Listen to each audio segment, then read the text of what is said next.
远之上。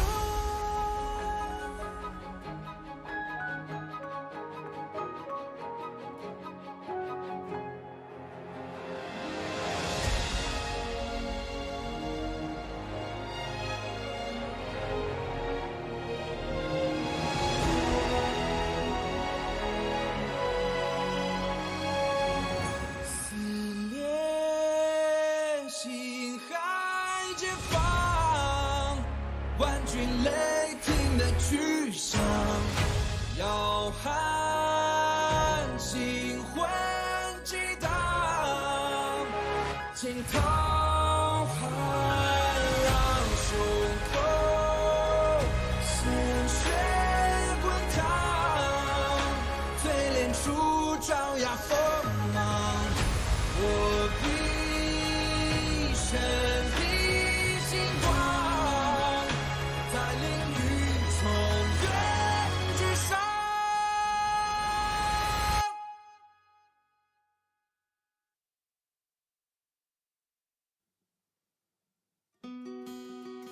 Wrapped in biting wind, hearts will never bleed, frozen and vanished out of greed.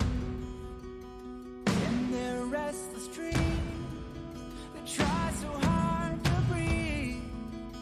Pulses flutter and sting within this bleakness.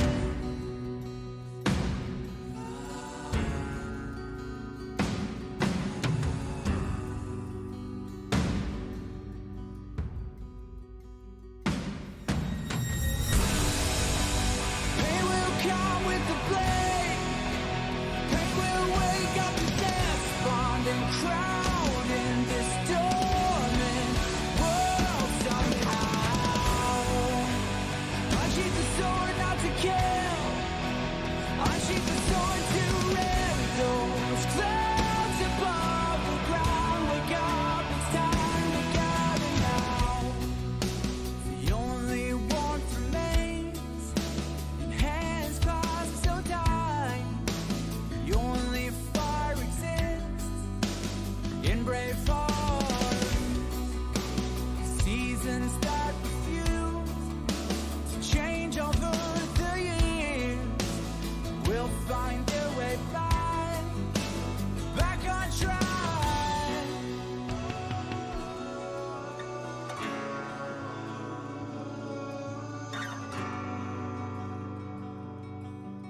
We made a choice, go fight against your fate.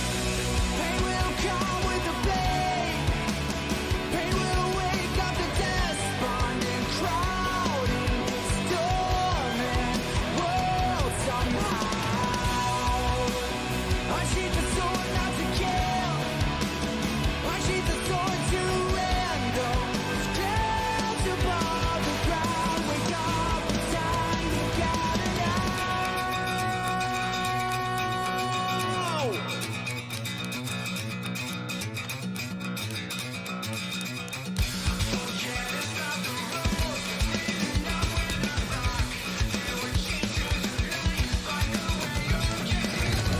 We have no way to know where they are headed for. See and lights on fire, just blaze through the dark. We know it's right over there. Something is there. Whatever is arriving, we'll be prepared.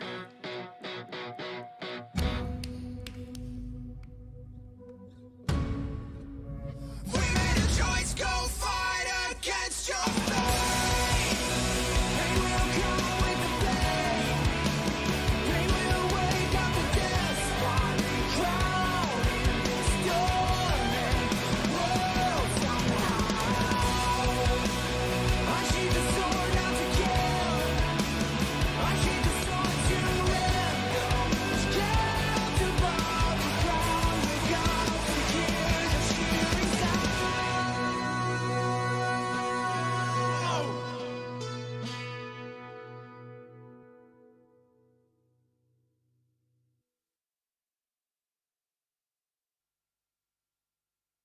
The way to celebrate. I'll be waiting till we make it the day to celebrate. I'll be waiting till we make it. Oh,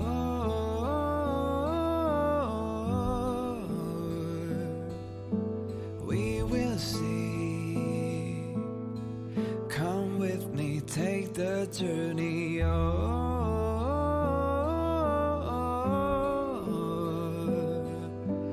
We will see.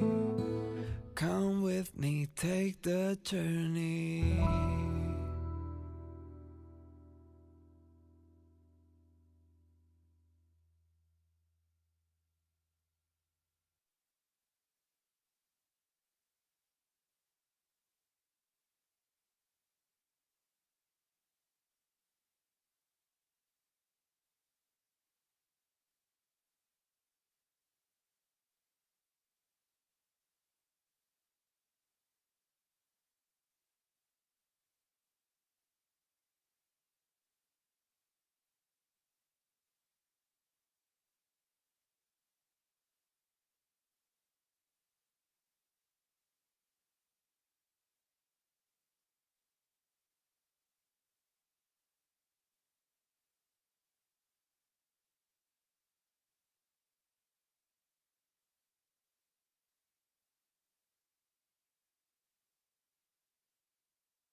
Get rid of the press from the rusty time, those years.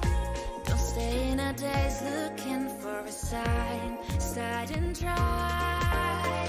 Run across fields of ice, but hidden inside light. Be well aware of roads we've gone by. Put yesterday's aside, meet the future head on. Now trailblazers keep credos in mind. One, stop staying within the lines. Two, we always align. Three, even if we don't get the upper hand, we'll fight for right. Four, never care or report hindsight. Five, let us light the night. Six, even when there are wills within, we'll go ahead. Get it pulverized.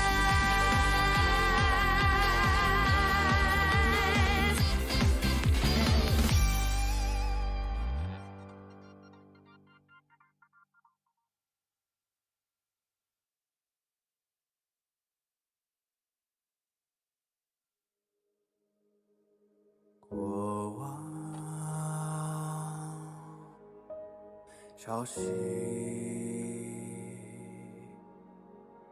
将我的伤痕刻蚀成龙鳞，突袭中着风雨，血脉更虚。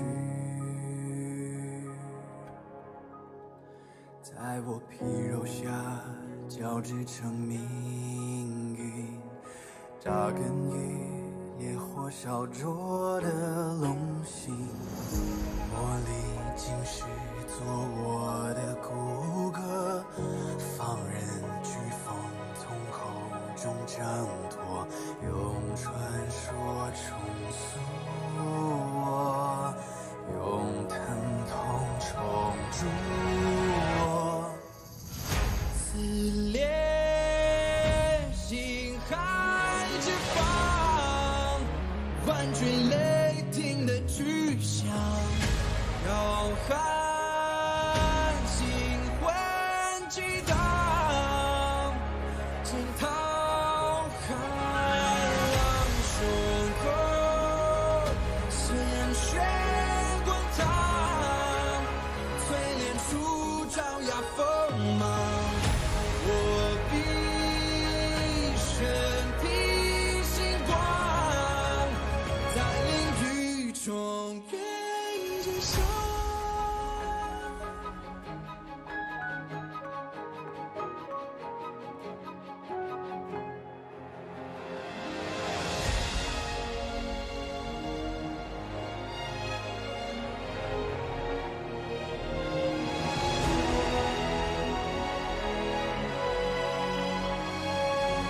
撕裂心海之方，万军雷霆的巨响，摇撼星魂激荡，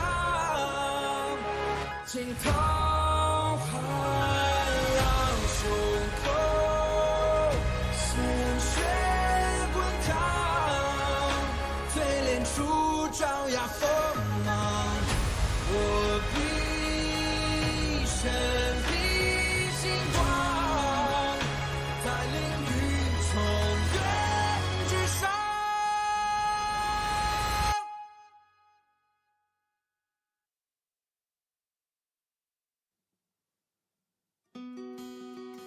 Wrapped in biting wind, hearts will never bleed, frozen and banished out of greed. In their restless dreams, they try so hard to breathe. Pulses flutter and sting within this bleakness.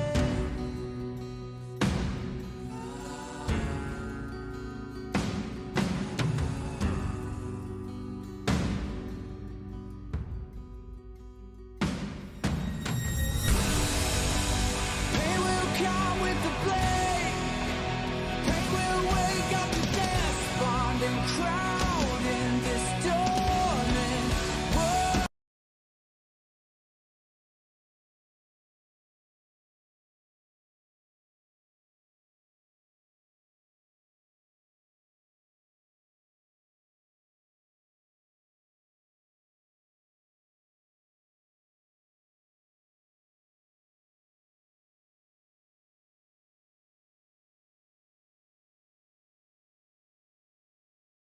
Hands pass so time. Only fire exists in brave hearts. Seasons that refuse to change over the years will find their way back on track.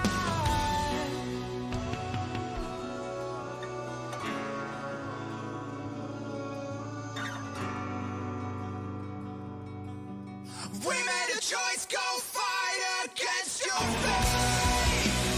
Pain will come with the blade. Pain will wake up the despondent crowd in this dormant world somehow. Unsheath the sword not to kill. Unsheath the sword to end those clouds above the ground. Wake up, it's time to gather now.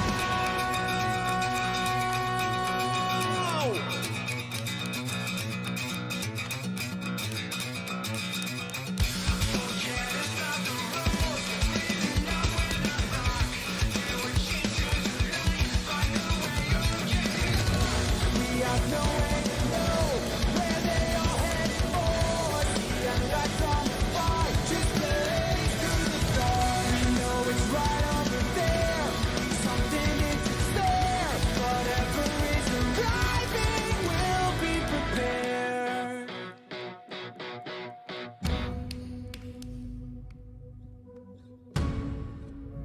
We made a choice, go fight against your fate.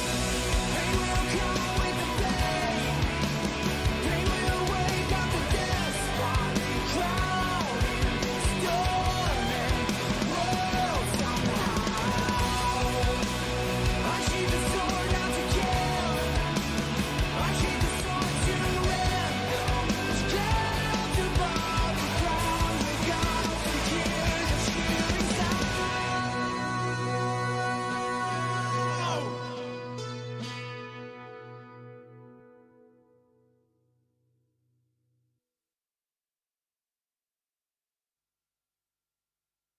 The way to celebrate, I'll be waiting till we make it. The day to celebrate, I'll be waiting till we make it. Oh.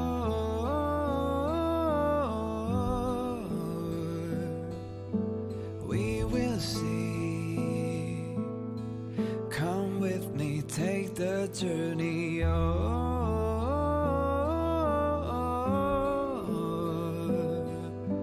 We will see. Come with me, take the journey.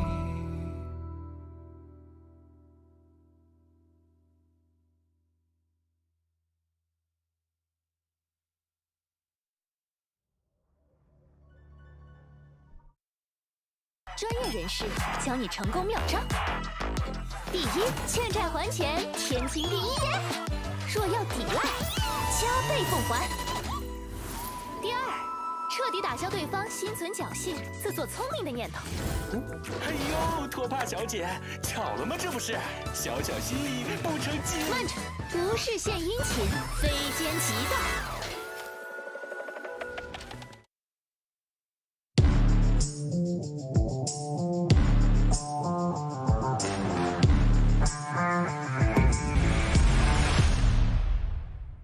打开微信，搜索公众号“星际老男孩 SC Boy”， 这里有每日的直播预告、重要的赛事报道、精彩的视频剪辑、有趣的主播八卦、定期的抽奖福利以及爆笑的节奏和评论。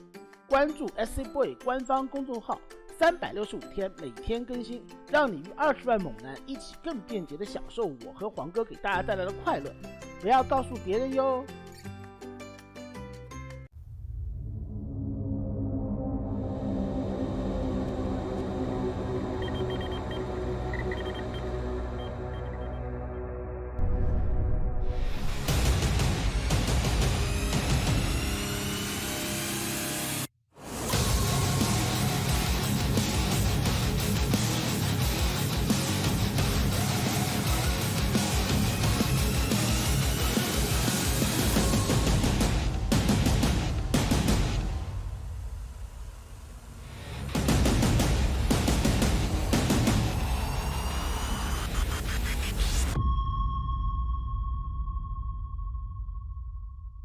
溪中酝酿着风雨，血脉更虚。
And welcome back, everyone. Welcome back to our second broadcast of the day. We just wrapped up with the Sparkling Tuna Cup, and now we have returned with WTL, with World Team League 2023 Winter Round 7, day number 3.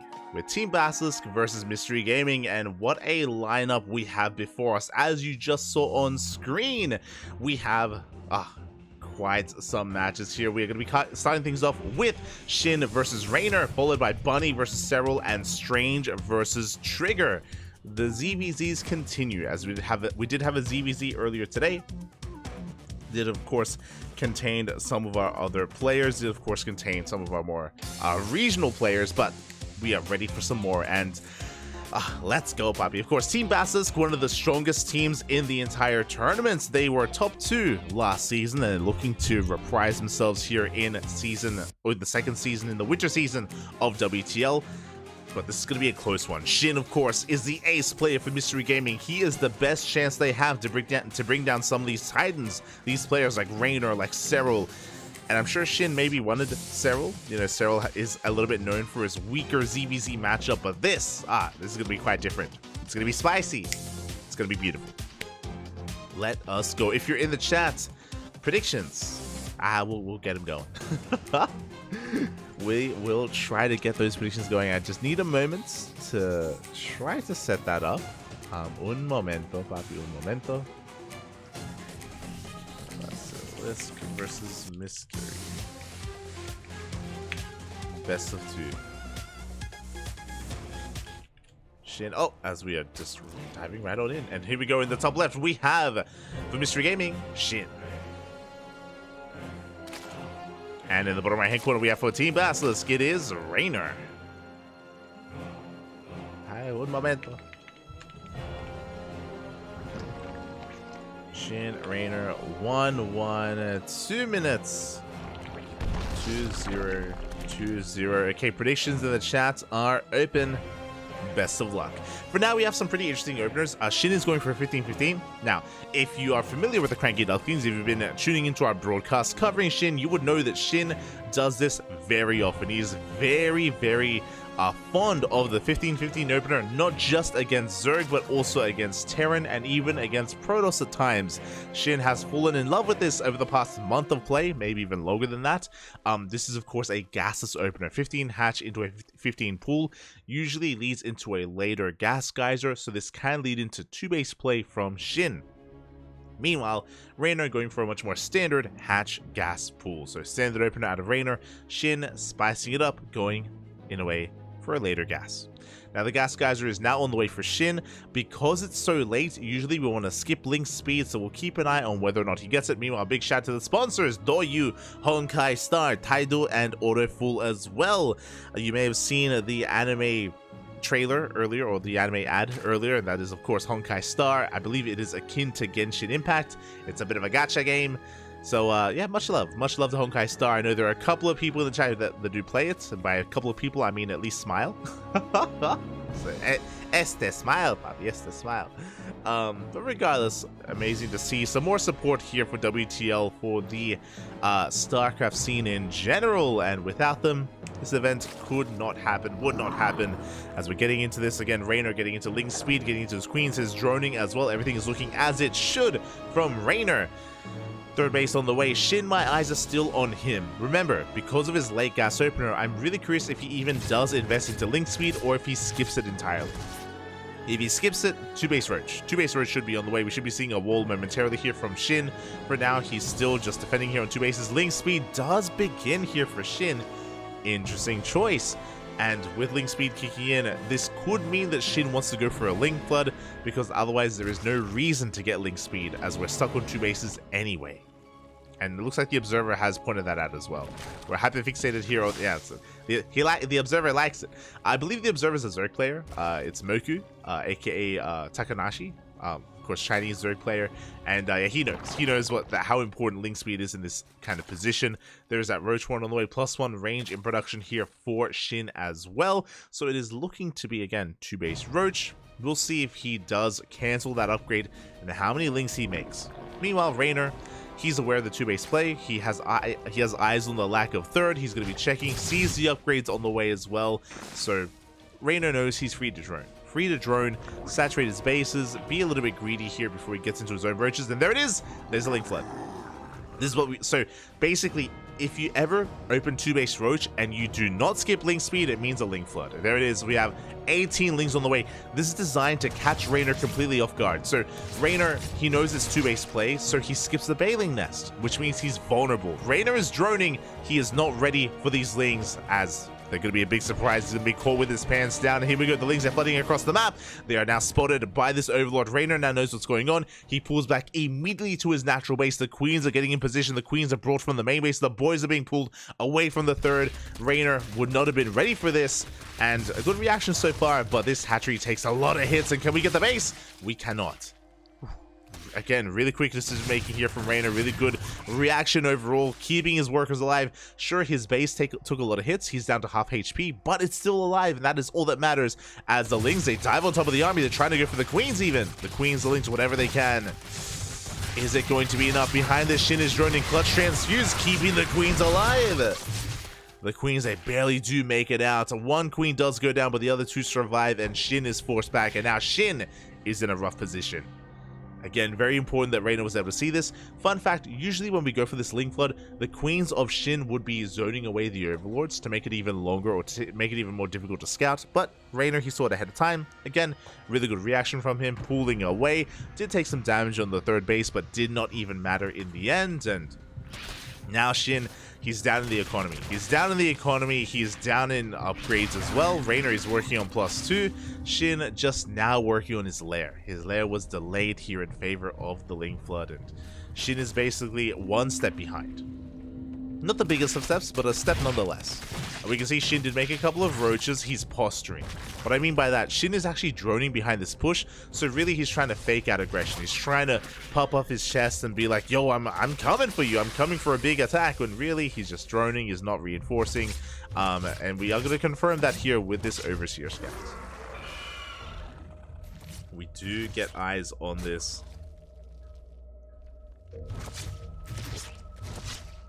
As, yeah, we also confirmed the lack of additional gases, the lack of Spire. Very important here that Reynor confirms that there is no Spire on the way, because the Spire is very common here as a follow-up.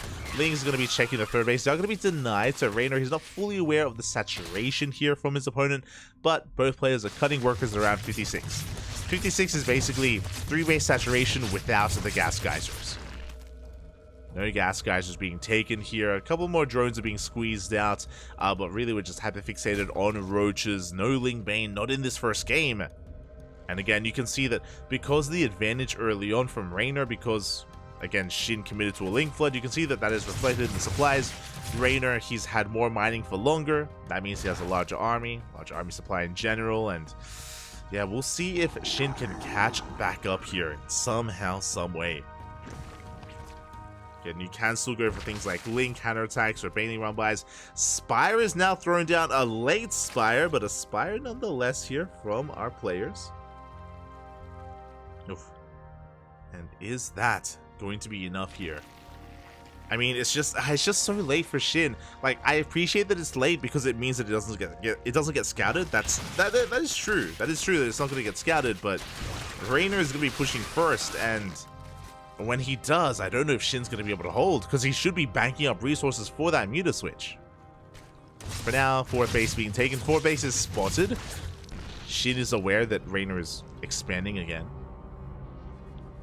Reynor has also droned up to 65. So far, hasn't quite seen this Spire, and it's going to finish.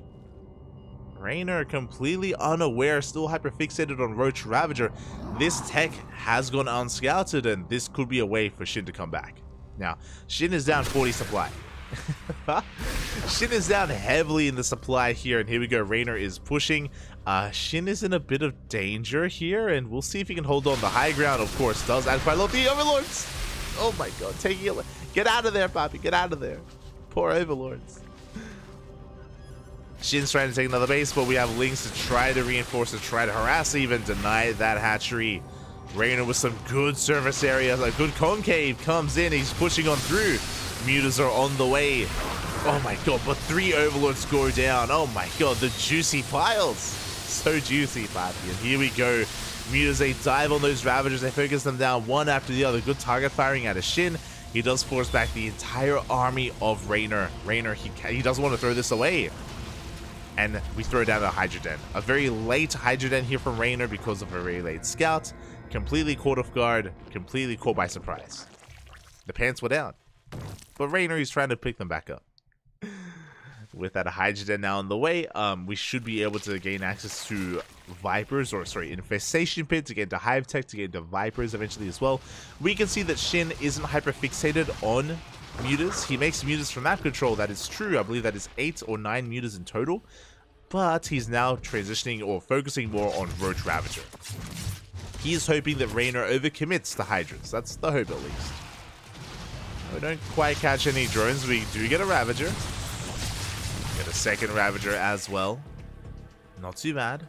And here comes the main army of Shin, pushing right through the center. That's a lot of Ravagers. That is a lot of Biles.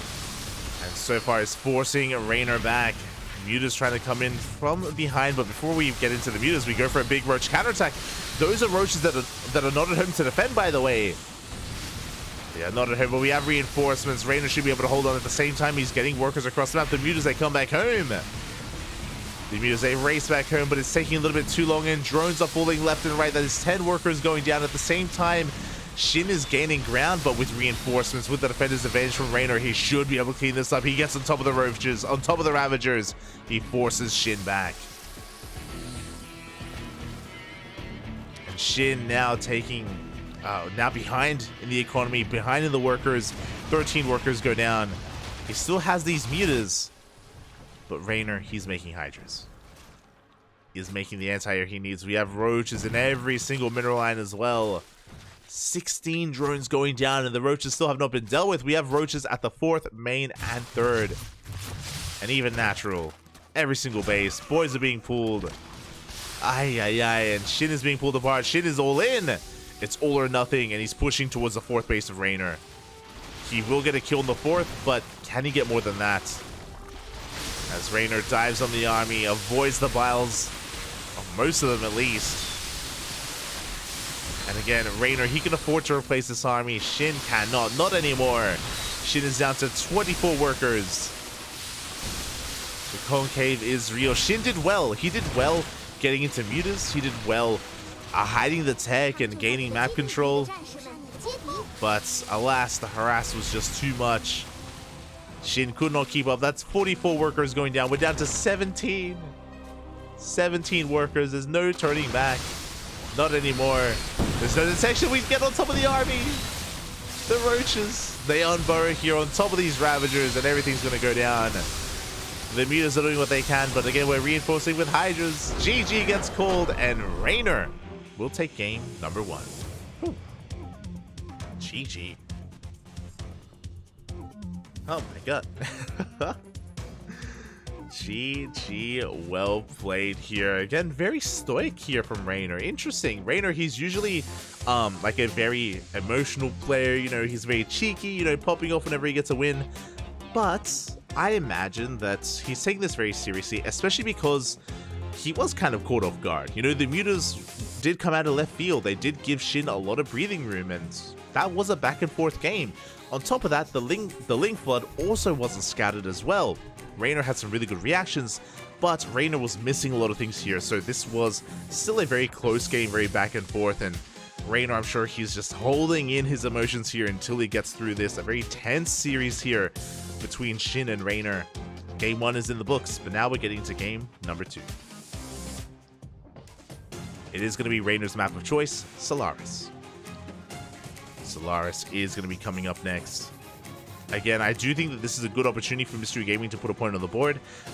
Shin, of course, is the ace player, and Mystery Gaming, they have struggled. They have been struggling here this season of WTL. Last week, they got their first win versus Team Liquid. And Team Liquid, they are a strong team, so it was a very strong first win as well. Can Mystery Gaming cause an upset here and now? I mean, their team has a lot of potential with Shin, Bunny, and Strange. Like, they have a lot of potential with their team, but they're still up against some of the best players in the world. And here we go. In the top right hand corner for Mystery Gaming, we have Shin, the ace player. And in the bottom left, we have for Team Basilisk, Rainer.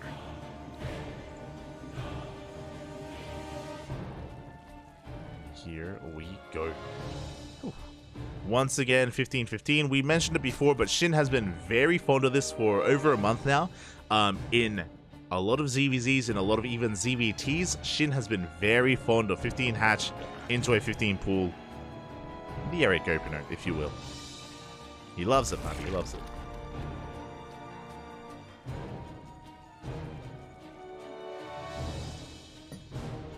Here we go. Diva cannot save you. But welcome everyone in the chat. Welcome Slowbro. I see Nidstang. Senor Sadstack. Bienvenidos, papi. Bienvenidos. Babyling, Jado, for sure. Is Easy Phil. Kuro, of course. Welcome, welcome. Again, we just wrapped up with the Sparkling Tunica. We're now here with WTL as we're getting into our builds. This time, Shin going for a much faster gas geyser, actually. Very interesting. It was still a 15 hatch, don't get me wrong, but a much earlier gas from Shin. That is something to bear in mind here. We'll see what that gas is going to be used on, because we do see that Shin has a slightly faster gas mining here than his opponent. This could lead into a link speed timing. It could lead into a Bane bust as well, like rush into Baneley Nest. Like, typically, whenever Shin goes for a build or goes for an opener, it is not without purpose. Not without purpose, so there we go. We're pulling out. It looks like we are only getting link speed. We are not getting into fast Banelings. You can see here that there is going to be a timing, and there's going to be a window where Shin has link speed and his opponent doesn't. We could have been more aggressive here with Banelings as well, but Shin is going to be calming things down. He's not going all in, but we'll see actually, because he's cutting workers really early on. He's committing so hard here. Again, it's only a couple of seconds. That's what's crazy about this. It's only a couple of seconds where Shin will have link speed over his opponent, but he is banking so much on that small window to catch his opponent off guard. I love this as well. We have an Evo chamber as a part of a wall. This screams 2-base Roach. Once again, this time we are link flooding 2 games in a row, but this is going to hit harder and faster. Maybe not as hard, but definitely faster. Hoping to catch Rainer completely off guard. Rainer, he is droning at the moment. Link speed. No, he can't. Did he cancel? He canceled link. Oh no! He canceled link speed because he believes it's 2-base Roach. Oh, uh-oh. Oh no. Oh, the mind games are real. Ay, not like this. No Baneley Nest, no link speed. Rainer is droning, by the way. Rainer barely has an army, and here we go. The link flood is upon us. Has been spotted. Rainer, he's walling off. In a panic, he's walling off as quickly as possible, pulling the boys even to the low ground, bringing his queens back together. Shin is all in. Shin is completely all in, and Rainer was caught once again with his pants down. This time, can he hold? This time, can he survive? The wall is being knocked down. That's a kill, not a kiss. No, the queen not quite in position. You can see him gritting his teeth there on cams. The boys have to be pulled. GG gets called, and Shin fights back. He does take game number 2. Whew. GG. That was a wild game. Again, that was crazy. 15 hatch into not a 15 pool, because we did commit to the faster gas geyser instead, and there's a lot going on there. Okay.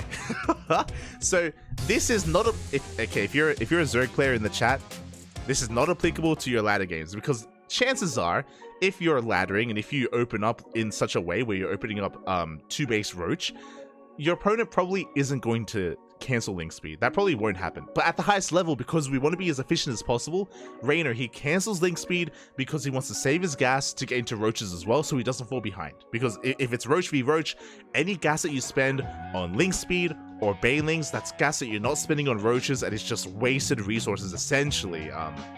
As you get into a faster lair and into Roach speed, for example. So Rainer was being as efficient as possible, believing that it was 2-base Roach, and Shin caught him completely off guard with that link flood. GG. GG, well played. And just like that, we are tied up 1-1. We have a series.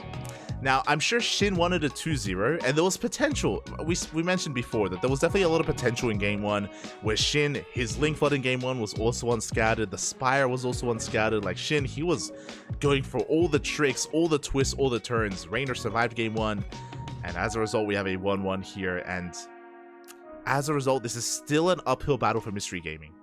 Because, hey, they kind of dealt with Rainer, you know, tied up score. Up next, Serral. Serral versus Bunny. Oh boy. I have to choose a prediction outcome. 1-1. No one believed in the 1-1. You're crazy, Pop. You're crazy. And we are getting ready for it, which means I will get the predictions ready as well.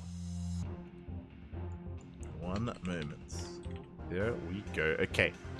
If we're in the chats, I'll wait for the cams to be on. There we go. Predictions in the chat are open. Place your bets on how you think this will go. This is going to be a little bit different, of course. Serral, if he, you know, everyone has a weakest matchup. Serral's weakest matchup is ZVZ, but he's not against a Zerg. He's up against a Terran player. Now, Bunny is still a terrifying opponent. Bunny has been improving a lot. He has been looking quite strong here when it comes to the quote-unquote retired players coming back. I think of Kwangdong Freaks, I think of Stats, I think of Su, I think of Armani, Keen.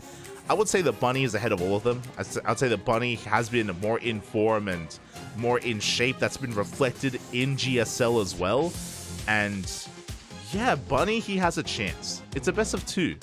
1 game is all he needs to really give Trigger a chance to take it home.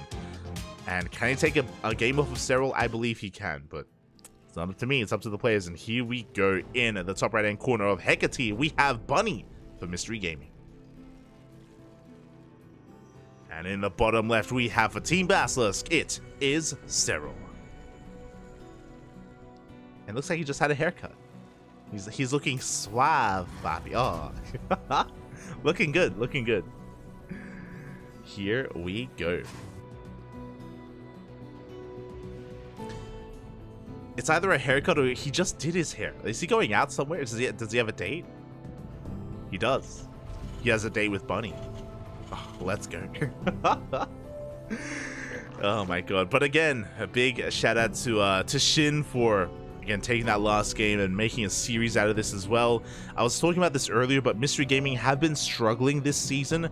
But last week, Mystery Gaming, they bounced back. They bounced back hard as well, taking down Team Liquid. And can they do the same here against Team Basilisk? I do love that, again, Mystery Gaming, it feels like they're finding their stride again. It took a couple of weeks, but they are definitely getting into the swing of things. But the pressure is now on Bunny. So far, Hatchgas Pool standard opener out of Serral. Meanwhile, from the side of Bunny, it is going to be a Rax Expand, no low ground 2 racks. Now, this is something that we have noticed. Again, we've been casting a lot of Bunny over the past couple of months. And Bunny, he has not really adopted the 2 racks opener from Beyond. Very infrequently, if not never, Bunny, he just doesn't really go for the low ground 2 racks. He's not quite fond of it. Not really his bread and butter. So I'd be surprised if we see it at any point in this series. For now, just say racks on the high ground. Much more of a traditional opener. Much more traditional here as the Overlord is going in, does confirm the CC on the low ground, does confirm that there's no 2 Raxes at the natural base. Serral pulls out a gas. Interesting, he actually stayed in gas for the full 100 before pulling out, so very safe play here out of Serral, getting into link speed, maybe a little bit afraid of a 2 racks, so just really secure play. You could argue it's a little bit inefficient, but again, really safe play here out of Serral. And Serral's the kind of player that can afford to play safe, to be honest. Like, I feel like he's just that damn good where he can play, like, he can take a couple of economic deficits here and there, but just to be safe and secure, just to get into the mid game in a decent position, that's all that Serral really wants. As Reaper rotates over towards a 3rd base, does get eyes on it. Interesting location for the 3rd. It is going to be the triangular 3rd on the low ground here. And this usually means, this is a little bit greedy, this base is more exposed, but it means that once we get into the mid game, your 4th is more secure, as the 4th is going to be on the high ground over on the right hand side. This is also a good way to just launch your creep into the map as well. As behind this, ooh, interesting. Bunny is going for a 1-1-1. A very aggressive opener out of Bunny, delaying his third CC in favor of a starport, going for an add-on swap as well. This should be for Banshees, and the onus is going to be on Bunny to get economic damage done with the Hellions, with the Banshees. Now, I'm assuming it's Banshee and not Raven. There's some players like to dabble in the Raven, but there it is. Cloak is on the way. It is Banshees, thankfully. Now, the question becomes, do we double down even further? How do we double down further? Oh my god, we're just diving in, Jesus. Getting some damage done on that tumor. Doubling down here would be to throw down something like an armory and just really commit hard here to the push. As we do see Cyril diving in with his Overlord. He sees everything. Sees the starport, sees the lack of third CC, confirms the researching tech lab, and Cyril will be soon getting spores, more queens, getting them in position as well. And yeah, Cyril should be in a decent position here to defend. You know, behind this, it is not a 2-base all-in. There is a third CC on the way, but as a reminder, this third CC from Bunny is late. It is delayed because of the faster starport, so he still needs to get some economic damage done. So far, the Hellions are rotating between the bases, threatening a dive. They get a couple of tumors, but not much else. Not yet. We haven't lost a Hellion, thankfully. Bunny, good control so far, keeping his Hellions alive as he rotates back in once again. Because he got scouted, again, it's going to be that much more difficult to get damage done with his Banshees. You can see the Hellions, he's looking for a way in, trying to catch Cyril out of position, looking to dive into a mineral line, but alas, he still cannot find a way in. Banshees are out. And they can even threaten the queens themselves. We have a second Banshee on the way. There is no mobile detection. Lair is a couple of seconds away from finishing. Until then, though, we're just going straight for the queens. And there we go. High energy queen is being targeted down. Clutch transfuse Banshee. Oh, sorry, Overseer is on the way. And the Banshees are going to be zoned back. And we haven't done any damage at all here to the economy. The workers are left safe and sound. Behind this, Cyril is joining up to around 60, getting a fourth base up and running. Lair is done. Baneling Nest on the way. What I love, Baneling Speed on the way. What I love as well is that, again, Cyril just playing very safe, didn't rush into his Evo chambers, didn't rush into upgrades. Now we have 1-1 on the way after the Baneling Nest was done, just to make sure that we had Banelings available here in case we had a Hellbat push. So Cyril, he was also thinking along the lines of a Hellbat push, and he was ready for it as well. And from the early game into the mid game, Cyril's in a really good position. Across the map, Bunny is playing catch up. He's now getting his third base up and running. Orbital is still now finishing up, finally morphing in. 1-1 on the way. Combat Shield Stim is done. Bunny now focusing on his next step. Now, what I will say is that we had a really mature kind of playstyle here out of Bunny. Even though there was a lot of pressure on him, he didn't throw away his units. He had Hellions and Banshees. He tried to dive in, he couldn't, and he didn't throw them away. He preserves his units instead, which means the follow-up push on 3 bases is going to hit that much harder, because he's going to have Hellions to support, Hellbats even to support, because by then we should have an armory. And the Banshees, they still pose a threat as well. So at least, again, Bunny, he hasn't thrown away his units. They still have potential for damage. Whereas, again, a more aggressive player or a risky player would just dive in anyway, hoping for damage. Drop comes in. Oh, a couple of Marines are being focused down, but the Lynx go down. Good trade. I believe it was like 2 Marines here for a good chunk of Lings. The Marine's gonna escape. Yep, there we go. 21 Lings, but oh my god, we go straight for the hatchery. That's a kill. Ah, Cyril, he shakes his head on cams. That's a kill, not a cancel. Big misstep there from Cyril. At the same time, Hellions are threatening a dive, but we have Banelings in position. Oh my god, we go for the surround. And now it's gonna be Bunny's turn to be caught out. But again, losing these Hellions pales in comparison to losing the hatchery. 2 Hellions go down, the rest do escape. Banshees come in, they try to pick off whatever Banelings they can. We force another cancel. Bunny! Hey, we're popping up, we're hopping. Even getting a queen. Very nicely done. Trading out only Marines. Those Banshees still wreaking havoc. And this is what I was talking about. Because Bunny saved these units from the early game, they still pose a big threat. They get 4 drone kills. They kill a base. They cancel another hatchery. We go for the Queens. We get another Queen as well. And the Banshees will escape. And just like that, Bunny now takes a worker lead. Or I say worker, an economic lead. He's down 10 workers, but what about the mules? And here we go. Here comes the push with Hellbats to support.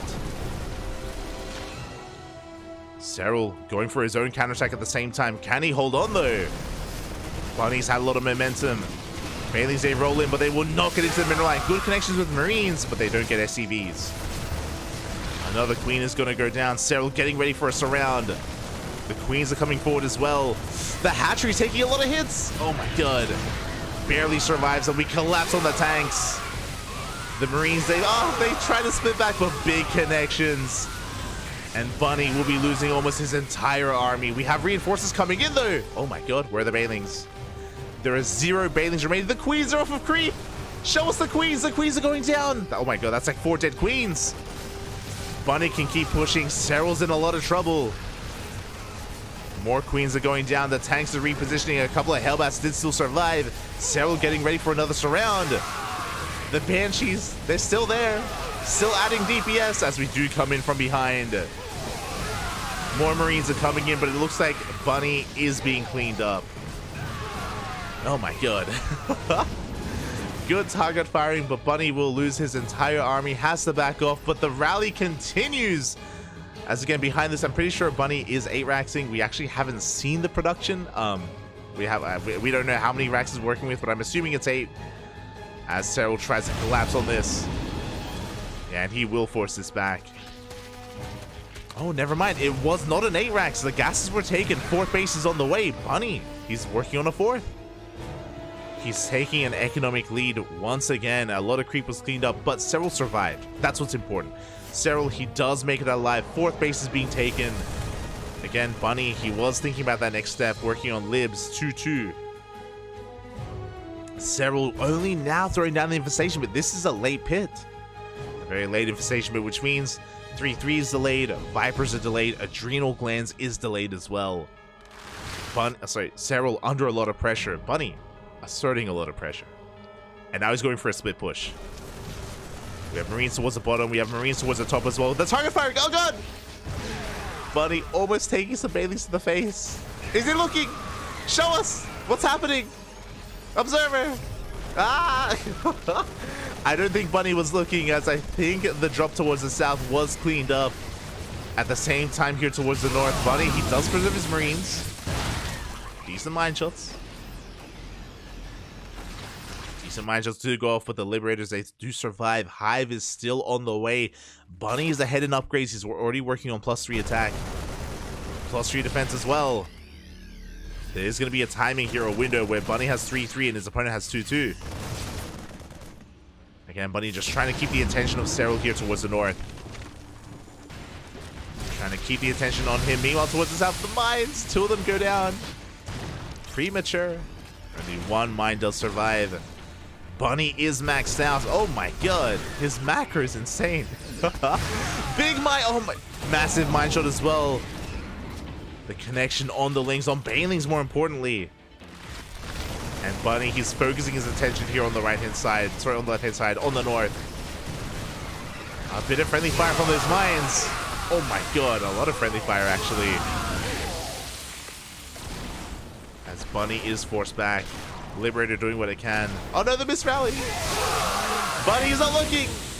Once again, Bunny's not looking towards the south. He takes some Banelings to the face. Some really rough trades actually. These 2 fights, Bunny has been losing a lot of Marines. Cyril's barely holding on. But again, Cyril, he's holding on with Lingbane Hydra. He has a Hive, but no 3-3, no Adrenal, no Vipers, no Bungles. Cyril, he's forced into a corner. And Bunny, he's breaking in. You have Cyril trying to dive on this army as well. But the rally, it's becoming too much. Yeah, Bunny snowballing out of control. 3-3s on the horizon. We're a couple of seconds off. We are a couple of seconds off, and Once that kicks in, that's going to be huge. Suddenly, this Ling Bane army, it's going to be that much weaker. And here we go, we're committing. Mind Shot's going to be going off. Oh my god, so many Banelings, they go up on the Marauders as well. Decent spread here out of Bunny. 3-3 kicks in, or +3 attack even. And we can just stim on forward, and it looks like there's just not enough to hold on. No Banelings left. No Lurkers. Just Hydra Ling. And without Bailing's Bunny does have nothing to fear. Here we go. We have reinforcing Bailings just in time. Cyril, he's holding. He's barely holding on. He hasn't had the chance to counterattack at all. Now going for a Ling run by on the right hand side as Bunny is taking a 5th base. Bearing in mind that Cyril, he doesn't have his 6th base mining. Only for Larva. Dude claps on some Marauders. Mind Shots go up.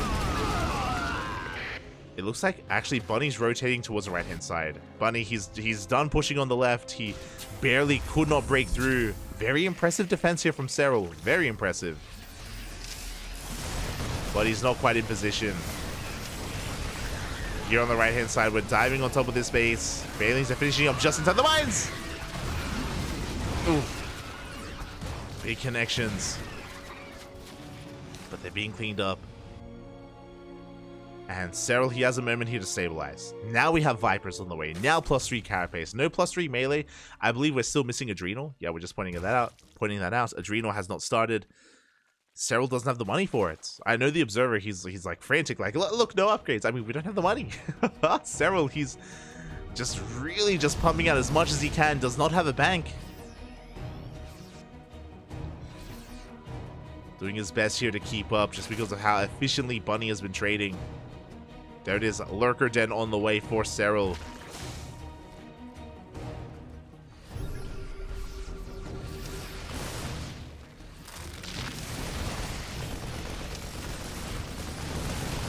Here we go, we are going to be pushing on forward. Mine Shot's going to be going up. Not the best mines, not the best connections. Cyril has maxed out. This is an opportunity where Cyril could afford Adrenal. This Observer's really... It's happened before. But here we go. We're diving on the army. Oh! Good Mine Shot. Mine Shots do go off once again. Not so much here towards the north. Bunny, can he break on through before the Lurkers come out? I mean, as I say that, Bunny, he's already working on Ghosts. He can deal with Lurkers. 4 Ghosts at a time.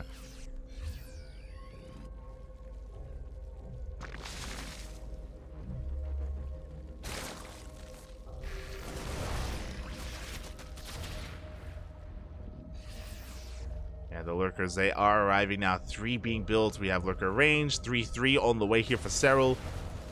Barely getting into his upgrades. But Bunny is breaking through. Good Mine Shots once again. We're getting on top of the Marauders. Here come those Vipers, finally dealing with these Libs. One of them goes down. Bunny needs to take a moment here to back off. God, this has just been such a tense game here. Cyril just barely surviving over and over again. He just refuses to die. But likewise, the macro of Bunny still standing strong. Meanwhile, our Observer really wants us to know that there is no adrenal glands. Really wants us to know that.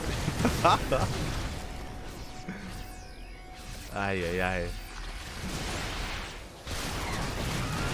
That we know, Pappy, we know. As with this, Bunny trying to expand towards the north. EMP misses. Barely grazes one of those Vipers, not the other. Lurkers have been spotted. Ghosts are in the back line. Bailing's rolling into the concave. Oh, not the best trade from Cyril. Nuke on the way. Oh my god. Yeah, Cyril is diving on that Ghost though. Denies the nuke. Decent powerbomb. Rough trade there from Cyril, and these Lurkers are so low. Yeah, they're both going to go down. And now we can stim on forward. Cyril out of position. He has to reinforce in this space. It will fall. Bunny finally breaks through again. No lurkers, no banelings.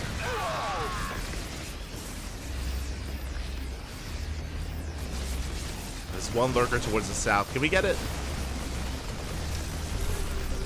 Finally, we get it. At the same time, Cyril finally able to find some breathing room to go for a counterattack. And Bunny, what does he have back at home? Not much. But enough, though. A couple of reinforcing Widowmines come in. Bunny still unable to expand towards the top left. They're still pointing out there's still no adrenal.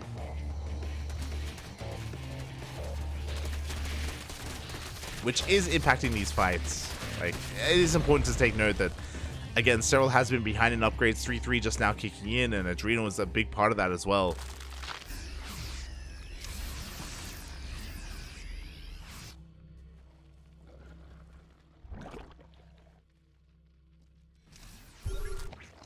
Here we go.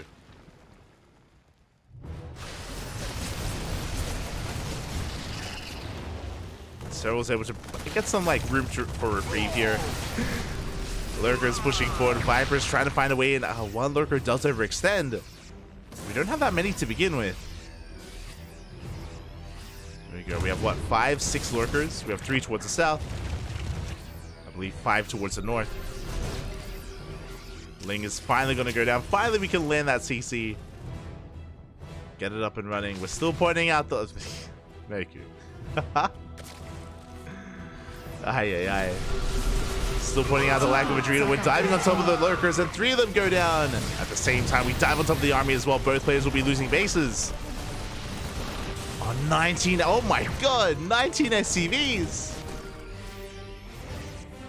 19 SCVs do go down. Big blow to the economy here of Bunny, actually. Finally, he sustained some economic damage. Now Cyril is looking to engage. Coming in from behind. Not the best fight from Cyril, though. A little bit disjointed. Leading out a lot of Lings. And Bunny, he's going straight for that half goal base. Yeah, we still have those 5 lurkers. The concave visual, the Baileys, they connect! They take down some ghosts! Oh my god, not the best trade from Bunny. He's losing so much! Oh my god, he just plummets in supply, trying to force the issue, pushing into those lurkers, and that was disastrous. And it looks like Cyril may just snowball out of control. The SCVs go down as well. Bunny down to 46. Again, just a couple too many bad fights, and Bunny was doing so well for himself. He was doing so well. But it looks like he just wasn't able to keep up. Not with Cyril, not as the game progressed. But I'm impressed. Like, honestly, any lesser Zerg player, give us like Raynor, for example. I think Bunny would have done it. He would have broken through. Like any other Zerg player, Bunny, he would have broken them far earlier in this game. It's insane how much pressure he's been asserting and how much Cyril's been able to hold on. Massive mine shots gonna be going. Oh my god, big mine shots. But Bunny, he's just bleeding out too much. He doesn't have an economy. GG gets called. Oof. Some emotion there out of Bunny, and Cyril will take it. Stressful game there, shaking his head a little bit. That was closer than I thought a lot of us thought would be. But Cyril does take the first game. GG, that was crazy. That was wild, Papi. That was wild. Bunny was looking so damn good. He was all over Cyril, and there were multiple moments where Cyril was looking dead. Where Bunny was so close to breaking Cyril on multiple fronts, killing bases, trading efficiently against the Ling Bane, getting on top of lurkers, getting on top of the Hydras. But Cyril was barely holding on. Oh my god. And eventually was able to recover, able to get some breathing room, get enough lurkers out, even without adrenal glands, he was able to start trading a little bit better. And the turning point was when he killed 19 SCVs. The turning point was when he denied top left, killed a base, took down a mineral line, and suddenly Bunny could not rebuild. He could not replace what he was losing. Too many losses, snowballed out of control. Whew, GG. That side though, yeah, you could see Cyril, he was frustrated. You can see after that game, a bit of a shake of the head, a bit of frustration there, maybe at how close that was. Really cool to see Bunny actually forcing that out of Cyril, but we'll see how this turns out here in game number 2. Going to be on Alcyone. This is, of course, Bunny's map of choice. Is going to be his second map. And I'm curious where this takes us. Alcyone is more of a macro-oriented map. We have seen a lot of late game on this map because of how many bases there are, how defensive a lot of bases can be. So I'm feeling that Bunny at least wants to go the distance here. How will Cyril approach this, especially after what just happened in game 1? It's very possible that after game 1, Cyril may actually be the aggressor himself to try to stop Bunny from gaining too much momentum. Here we go. See for sure in the chat, I coached Cyril through that game, don't tell people. Is that why it was close? Is the for sure's coaching actually hurting Cyril? That would make sense. That would that would make a lot of sense. As we're getting into our next game, and in the bottom left hand corner we have for Mystery Gaming, it is Bunny. And in the top right we have his opponents for Team Basilisk, it is Cyril.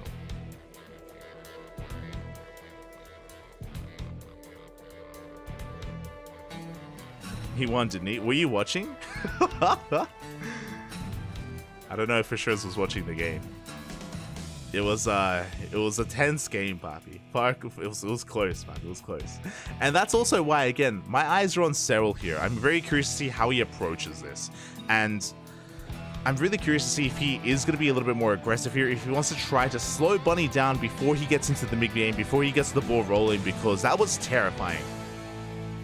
What we saw in Hecate was the Bunny from Monty Python, essentially. It was but Cyril survived. He did survive it. Based on his reactions after that game, I'm not too sure if he wants to try to do that again. We'll see. So far, Hatch Gas Pool. Hatch Gas Pool out of Cyril. Standard opener. Meanwhile, Bunny, is he going to go for another 1-1-1? Winding it back, it was a while ago because of how intense that game was. But Bunny did go for a 1-1-1, went into a Hellion Banshee, into a delayed third TC, and mate, the way that Bunny was able to just control his forces, able to pull apart the attention of Cyril, does he do that again, or does he have something else in store for us? We're here to find out. For now, Reaper is on the way. We do have a Rax expand. No 2 racks this time. No 2 racks in sight. Cyril just focusing on his gas mining. Another little detail that we did notice in that last game was that Cyril opted not to pull out of gas, just to be safe and secure and rush into link speed. I would be curious to actually, yeah, he does it again. There we go. Link speed is on the way immediately. So really safe play here out of Cyril. Doesn't want to cut corners, doesn't want to try and get into a situation where he gets bamboozled by additional Reapers.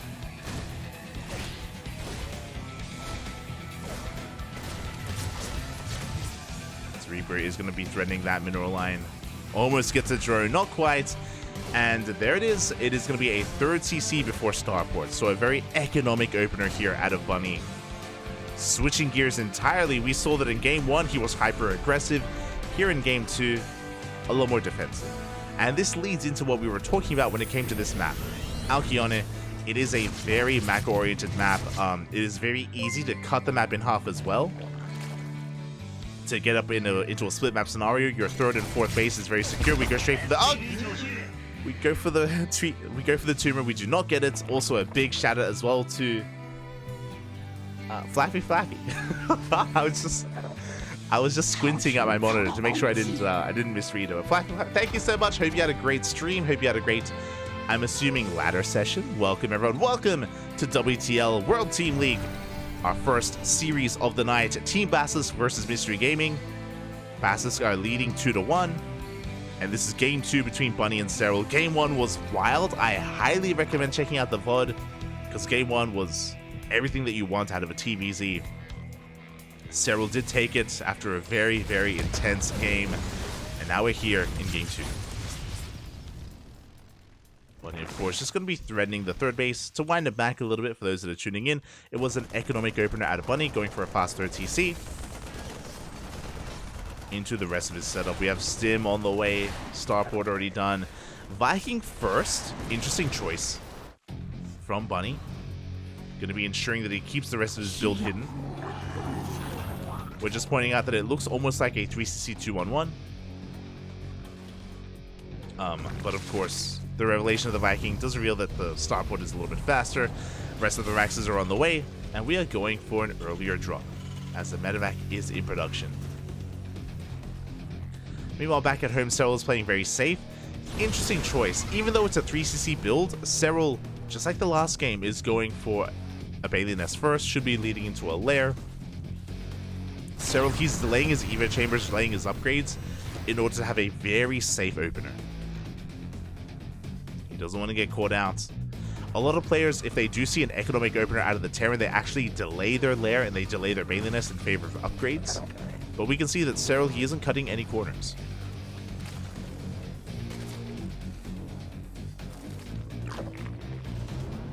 Not cutting any corners here, as Bunny is attempting to be active on the map. Even forcing a bit of an overreaction there from Cyril, pulling back his workers. So some lost mining time for a little bit. As Bunny is setting up a Hellion drop, actually. Oh my god. Does get eyes on the fourth base, but he's going straight for the main. And there is some area here that just is not covered by Overlords. A bit of a misstep here from Cyril, not covering his main. Here we go, the Hellions that go straight for the mineral line. The drones are being pulled, they're lining up. Do line up for a moment, 5 workers go down. Already worth it here for Bunny, as he will clean up the links, and he may even get some more drones. Good juggling as well. 1 more Hellion goes down, 2 are saved. That's 5 drones and a handful of lings. Again, a good trade from Bunny. Behind this, though, Cyril amassing an amount of Ling Bane. 1-1 is on the way, bathing speed as well. 22 more Lings actually in production. And Cyril, he is looking to be active on the map. Oh, that's 3 more Maxes. There we go. We're just pointing out that this time, if you recall, Bunny in game number 1 did not 8 racks. He was hyper aggressive, but he got a 4th, got a 5th base, went into a macro game. This time, straight up 8 racks out of Bunny. Those wondering, an 8 racks is a 3 base all in from the Terran. Typically, you don't get your gases at the 3rd, you don't get a 2nd factory, you don't get a 4th CC. It's just 3 bases. 8 racks is pure bio, and of course a couple of tanks that you did build up over the course of the game. And you just send it. Just rally, and you don't stop. You don't stop until someone dies. So a very aggressive build here from Bunny. So far, Cyril's in the dark. He doesn't know.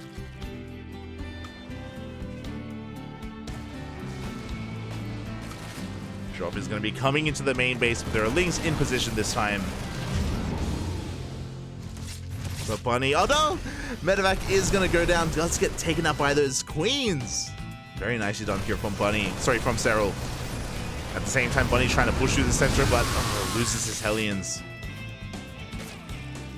Bunny has to be careful not to bleed out too much. Again, he's building up towards this big all-in, and the more he loses, the weaker his all-in is going to be. So he has to be very careful with his army, and here we go, the push is upon us. Again, the observer's just pointing out that there are no gases, there's no follow-up. Armory now on the way for 2-2 eventually. We are clearing up a little creep. At the same time, Cyril going for a big counterattack.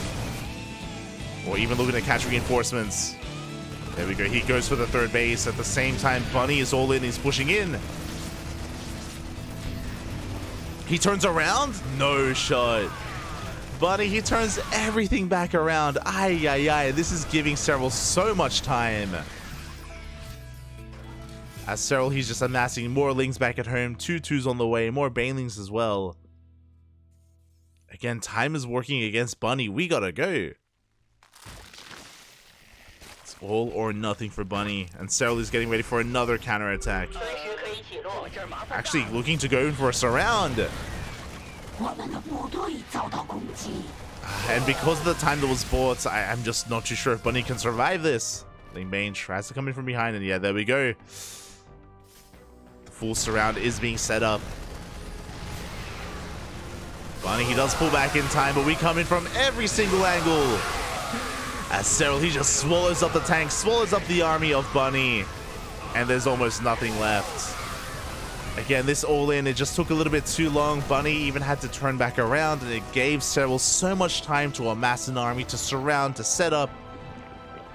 And Cyril, he's sitting pretty. He's perfectly fine at this point. This all-in has not worked. Will not work. And now Bunny has to transition. He's trying to get ready back at home. But Cyril is snowballing out of control. Gets on top of the tanks. Now working towards that third base. Again, Bunny, he had an impressive showing in game number 1, but here in game 2, going for the all-in, just not against Cyril. Was maybe hoping Cyril would be a little bit too greedy, but GG gets called and Cyril will take the 2-0. Bunny, a little bit upset there. Again, like, maybe thinking about game 1. Like, game 1 was so close. Like, oh my god, it was beautiful. It was everything we wanted. But here in game 2, a much more dominant performance out of Cyril. GG, well played. And with that, Team Bassus, they take a 3-1 lead. And they need one more. They need uno más to take the series.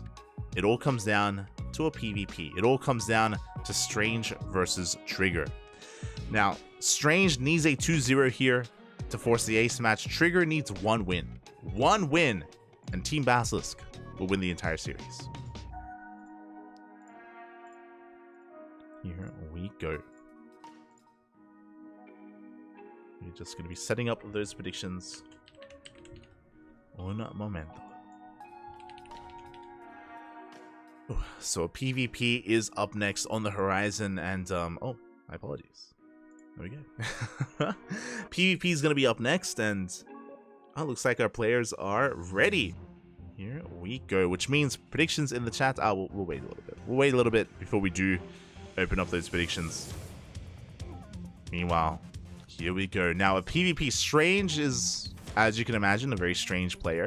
He has a very unique playstyle. He's very difficult to read, and it looks like we do not have a lot of time because predictions are now open in the chat. Place your bets on how you think this series will end. A 2-0 in either direction or a 1-1 score. Also, we don't have cams, which means I believe this was played via replays. Which makes sense if our players are competing in ESL Masters. But here we go. In the top left, we have Strange from Mystery Gaming. And in the top right, we have a Team Basilisk. It is Trigger. Again, if the players are otherwise preoccupied, with some other kind of event going on, maybe they have to be elsewhere, maybe there's an ESL Masters match coming up as well, then players, they can kind of play this out ahead of time and then submit the replays to the admins. And I believe that is what is happening here, and we'll see how this does turn out. Oh boy, let's go. PvP on Equilibrium. We don't get a lot of PvPs on this map. It looks like both players are going for two gate openers on the high ground. Very standard stuff. For those wondering, there is no ramp leading into the natural, so it is considered to be unsafe to go for a greedy economic opener. Now, over the weekend, we were casting quite a lot of Korean PvP, and it was exciting. It was exciting because it was Nightmare versus Hero, and almost every game, they both went for gate expands on the low ground.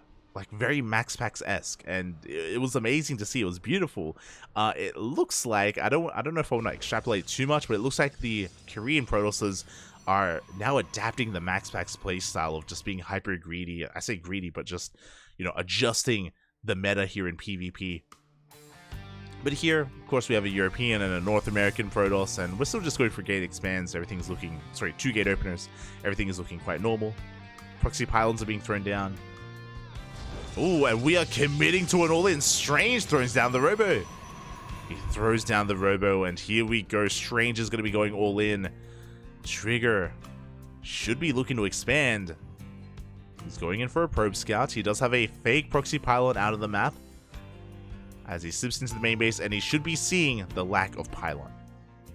There we go. The pylon is missing. There is another, actually a third pylon is thrown down for Strange, but it's still on the way, so Trigger should know that it's missing, that it should have already been done at this point, so something is wrong, something is amiss. Trigger should be looking. On one base, Trigger, he's going for a Twilight Council, should be a Twilight Council expand. As yet, Trigger, he's checking the northern location. So the place that Trigger is scouting would be primed for a proxy Stargate.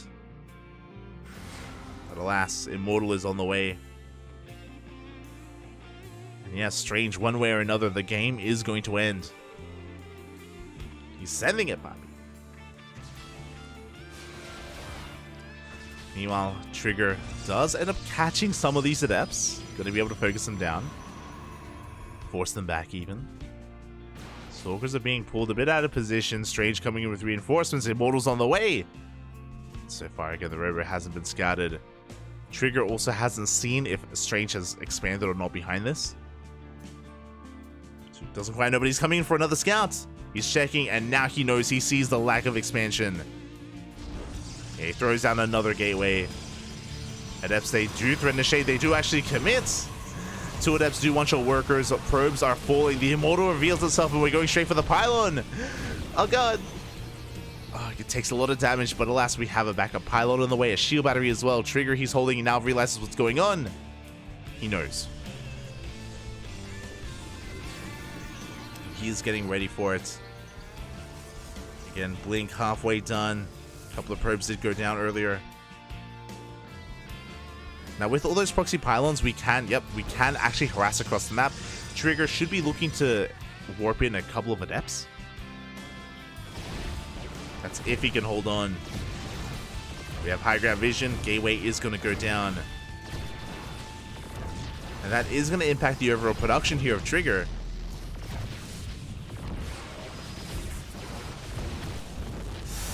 Even depowering the Cybercore, not the biggest depower to be fair. And look at the Unistab as we commit to the shade once again, killing even more workers. 3 probes, a lot of lost mining time as well. With that, Strange does take an economic lead. We have to be careful though. The Prism does go down. A massive dive there from Trigger. He doesn't get the Immortal Zone. He takes a lot of hits to the face. Oh my god. As the Immortals, they just chunk through that army. Trigger dropping in supply. The Immortals once again getting another Stalker, trading 1 for 1.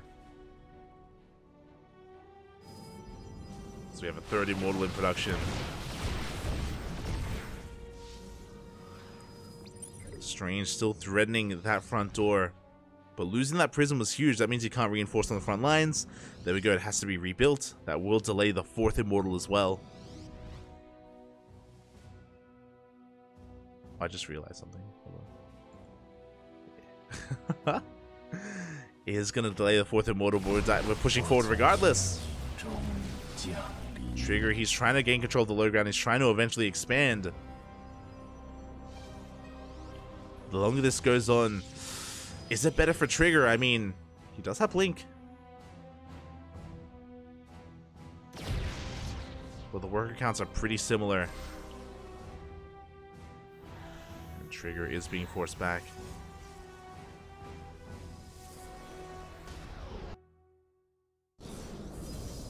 They're trying to scout each other, get eyes on each other. The last thing they want is like a random ninja goal base, for example. And Trigger, he's just going to be expanding or expanding, is going to be warping across the map. A couple of stalkers are on the way. Not adepts, stalkers instead. Interesting.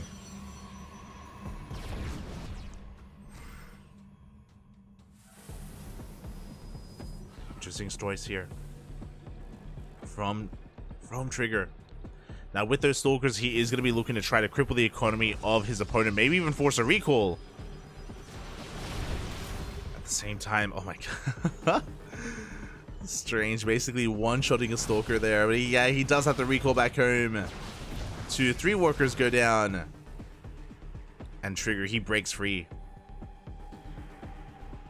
As Strange turns everything back around, and then suddenly Trigger has map control. He is looking for the robo. He doesn't know where it is. If he did, he would just dive on it, but is unaware. Instead, he's pushing out, and suddenly the turns of table, the dynamic has changed. There we go. He finds the robo. Gonna shut it down. Expansion's being taken.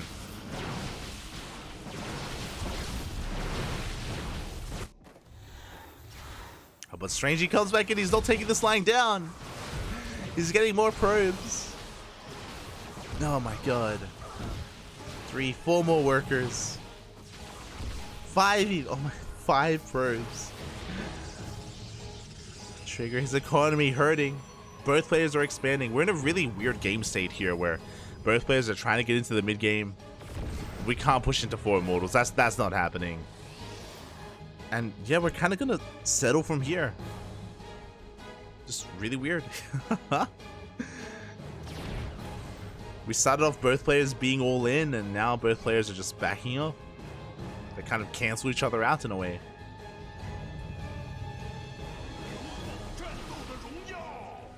And it's hard to really say. Oh my god. As 2 more stalkers go down. Hard to say who has the advantage. I want to give the edge to Strange. I think the biggest thing right now is that Strange is about to have Blink. There we go. 5 seconds away. Blink now kicks in. So the one advantage that Trigger had isn't really there anymore. He does have a larger stalker count, don't get me wrong. But Strange can now keep up with his Blink control. Yeah, pulling back in the end. Revealing Blink to his opponent. Charge now on the way.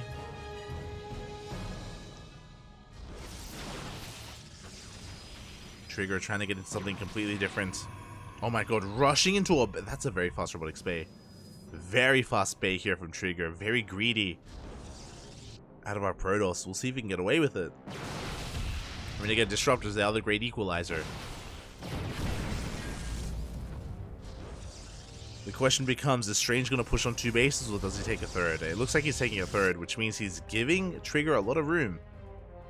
A lot of breathing room here to actually tech up into those Disruptors.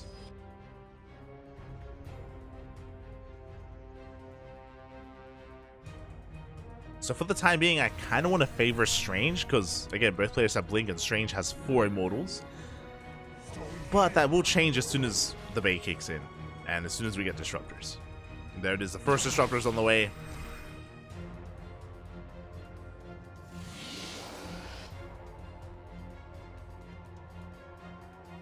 Meanwhile, Strange is rebuilding his robo, getting into a forge for +1. Trying to get into the economy as well. As we can see, the hallucination did not scout. Did not see. Does not know.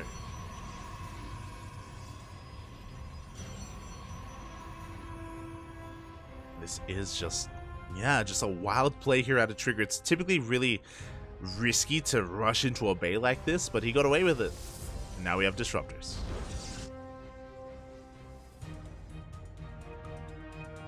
Disruptors are out.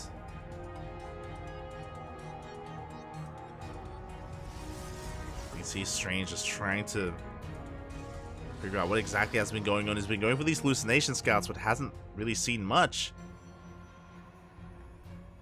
And as a result, he's falling behind. He's not taking additional gases, which we are just pointing out, which shows us that Strange isn't going to be taking from here. He has charge and +1 on the way. He's going to be hitting who's going for a very heavy Zealot army. And he doesn't know that he's going to be pushing into Disruptors.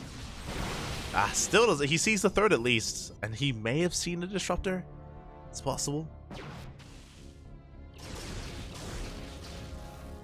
As the Phoenixes, they do run past each other. There it is, a massive gateway explosion for Strange. Remember, he still hasn't taken his gases at his third or his fourth base. Strange is staying on 2 gases, which tells us that he wants to go all in. With +1, with charge. Like, he's not really thinking further ahead. He's not even incorporating any Archons. If Trigger recognized this, I wouldn't even be opposed to Trigger making Colossus. I think against Zealots, they wouldn't be the worst thing. Just an alternative to Archons, basically, for some splash damage. But yeah, here we go. We have 4 shield batteries here at the third base. With an overcharge, he did take notice of the lack of gases. And here we go. It's all or nothing for Strange. Not the first time I've said this game. Not the first. Maybe not the last. Let's here we go. Strange going to be pushing on forward. We are pretty even in the worker count. Even in the armies as well. How good are the Novas going to be? Good force fields. We dive on top of the disruptors. 1 goes down a second as well, but Novas, they will connect. Overcharges. The Immortals, they can't fight. The overcharge goes off. The Immortals are cut off completely. Finally, they engage with the army. Zealots do close the gap. We're getting on top of the disruptors once again. Overcharge did run out. Strange, he's breaking through. Oh my god, the power of these Immortals. They just power through everything. GG gets called. The Immortals went to town. And Strange takes game number 1. Not just the Immortals, but yeah, honestly, like, it was a really good engagement. Really solid engagement there out of Trigger to be able to force field and keep those Immortals back initially. But the Gateway army, the Zealot army, was doing a surprising amount of damage. And we only really connected with 1.5 Novas. We had another Disruptor that wasn't really doing much in the back line. Strange, pulling off the all-in. GG. GG, well played. And now we have Trigger's map of choice. Oh my god, we're diving right in. In the bottom left, we have Strange for Mystery Gaming. And in the top right, we have his opponent for Team Basilisk, Trigger. Oh. There we go.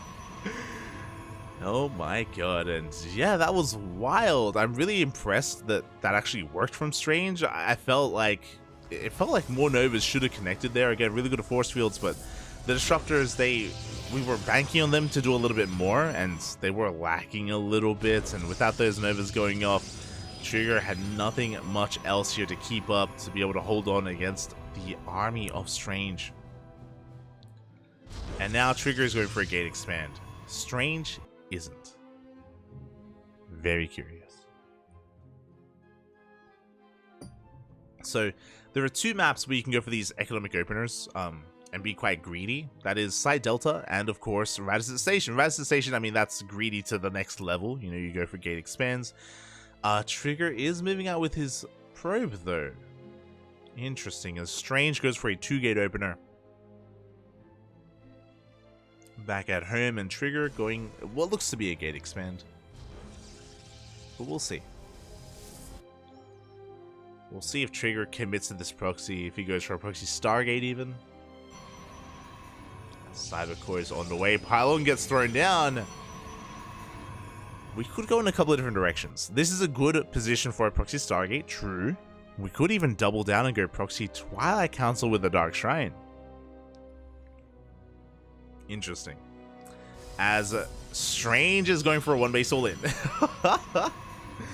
Strange, he sees the economic greedy opener of Trigger, and he's going to be responding with a Pylon. I believe this is going to be a proxy Robo, but we'll see. Adepts are on the way. Trigger is going for a much more standard proxy Stargate. This is designed to cripple the economy. This is not all in, but this proxy Robo is all in. And we're going to have a very interesting dynamic where Strange is going to have more firepower. I mean, I say that. He opens up double Adept. We could try to go for a War Prism first and ferry the Adepts into the mineral line to get economic damage done. Meanwhile, Trigger back at home. We have a Robo. With that defensive Robo, we're gonna be having Immortals back at home as well. So a really solid build order here, or opener, out of Trigger. And things are about to get really chaotic. As Oracles are going to be on the way. Immortals soon thereafter for Trigger. Oh my god, he almost starts +1 air attack for a moment there. But there it is. There's the Oracle in production. And there's that Prism. So we spoke about this. We mentioned how because of the Adepts, this could actually be a Warp Prism opener, which wouldn't be anywhere near as aggressive. Oh my god, Strange, is he going for the gold? Mate, Strange is going to take the gold. I love this. Strange looking to expand here in the center of the map.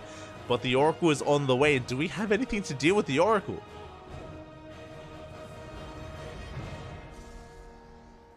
As the wall is solid for Trigger. There it is. Gold base is being taken by Strange. Gold base is on the way. Strange, he dives into the main base. Adept's going straight for the mineral line as well. At the same time, the Oracle's also going to the main. One probe goes down. Meanwhile, Strange late reaction is going to be losing so many workers. Ay. Stalker does get warped in. That's one. We do tank some shots. It's 4 or 5 probes going down. Ay. We need more. Strange, he needs to do some counter damage. And he's going to get another probe. That's, I think, 2 or 3. But alas, that pales in comparison to what Trigger has done across the map. Trigger, he is up 5 workers. He sees the gold base. Also, because of this Nexus, Strange clearly isn't all in. He does come back in, though, with a couple more Adepts. Uh-oh. It is 4 more probes, 5 more even, and just like that, Strange is evening up the worker count. But that army, we have 2 Immortals, a Prism on the way. Trigger is about to counterattack. Trigger, he's basically going for his own 1 base all in. This was never the initial plan for Trigger, but it just happens to be the case because he sees the gold. He knows that he's going to be behind if he goes into a longer game, so we just got to send it. Phoenixes are on the way. And Strange just doesn't really have much of a standing army. Oh, his probes are going down. Trigger evening up the worker count a little bit further. Prisms, they do pass by each other. But I don't know if there's an answer to these Immortals. I don't think there is. We do warp into the main base. We have a shield battery. We have an overcharge as well. The Adepts, they go straight for the mineral line. They're killing more probes. There we go. We get 3. We can maybe get 4. It's going to be close. 3 in total. Meanwhile, the drop is getting across the map. It looks like we're going straight for the main.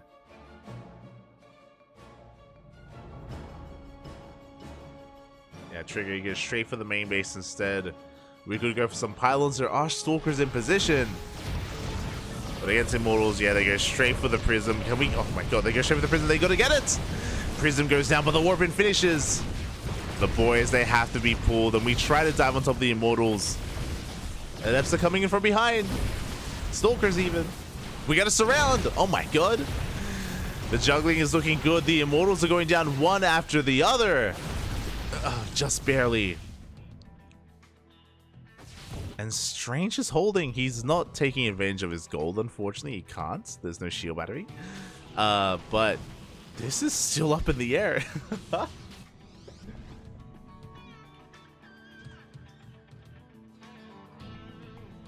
A massive pick off there from Strange, getting both Immortals. And yeah, this is just getting really chaotic.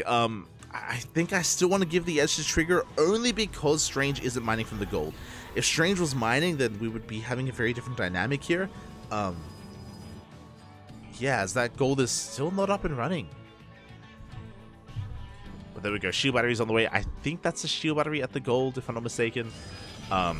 Meanwhile, the Oracle going back into the main base as well. Blink is not done.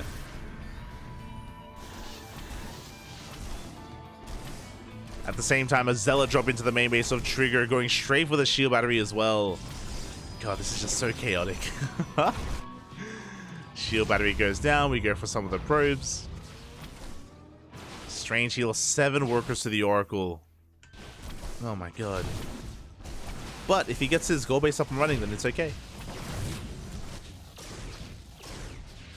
I'm surprised that Strange hasn't recalled to the gold. I'm very shocked that that hasn't happened. Yeah, he's just slowly chronoing workers there at the gold instead. Prism should finally go down. And Trigger is breaking free. Still no expansion from Trigger. Very all in. Look at how many look at how many stalkers he has. My god. Trigger, he's up 10 army supply. And what does Strange have to defend? He's been harassing. The army is spotted. He sees. He sees just how many stalkers there are. One immortal as well. And what does Strange have? Barely an army.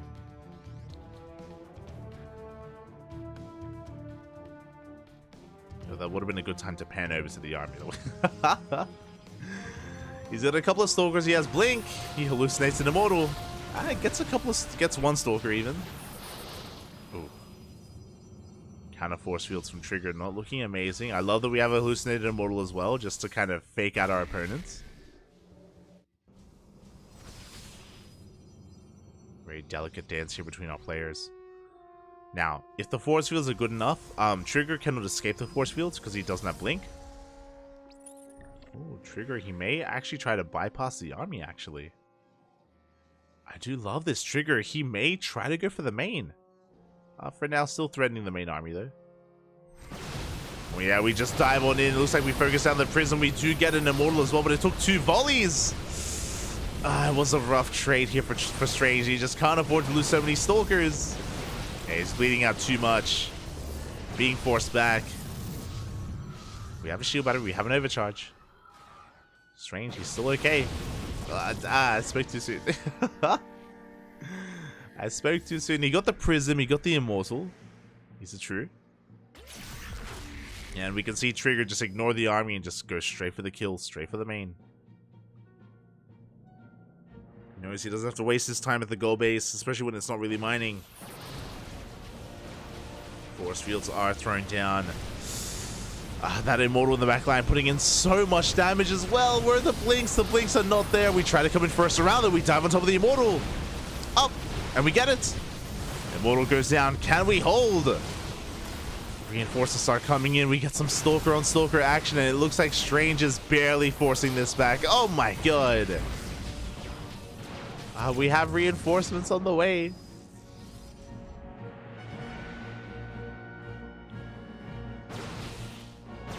Meanwhile, we do see Trigger just ignoring the army, going straight for a counterattack. Shield battery overcharge is popped. Both shield batteries go down. We're trying to get on top of the Prism as well. Good juggling here from Strange. Controlling his opponent.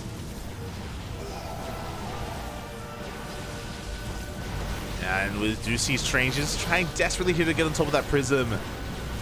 Barely doesn't quite pull it off though. The control is looking good from both players. Trigger, his army is getting very low. Oh my god, deep in the red. A couple more shots and they will go down. And it looks like Trigger, he's losing out on this fight. Strange has done it. GG gets called. A very tense, chaotic game here. And Strange pulls it off. He gets the 2-0. We're going to the ace match.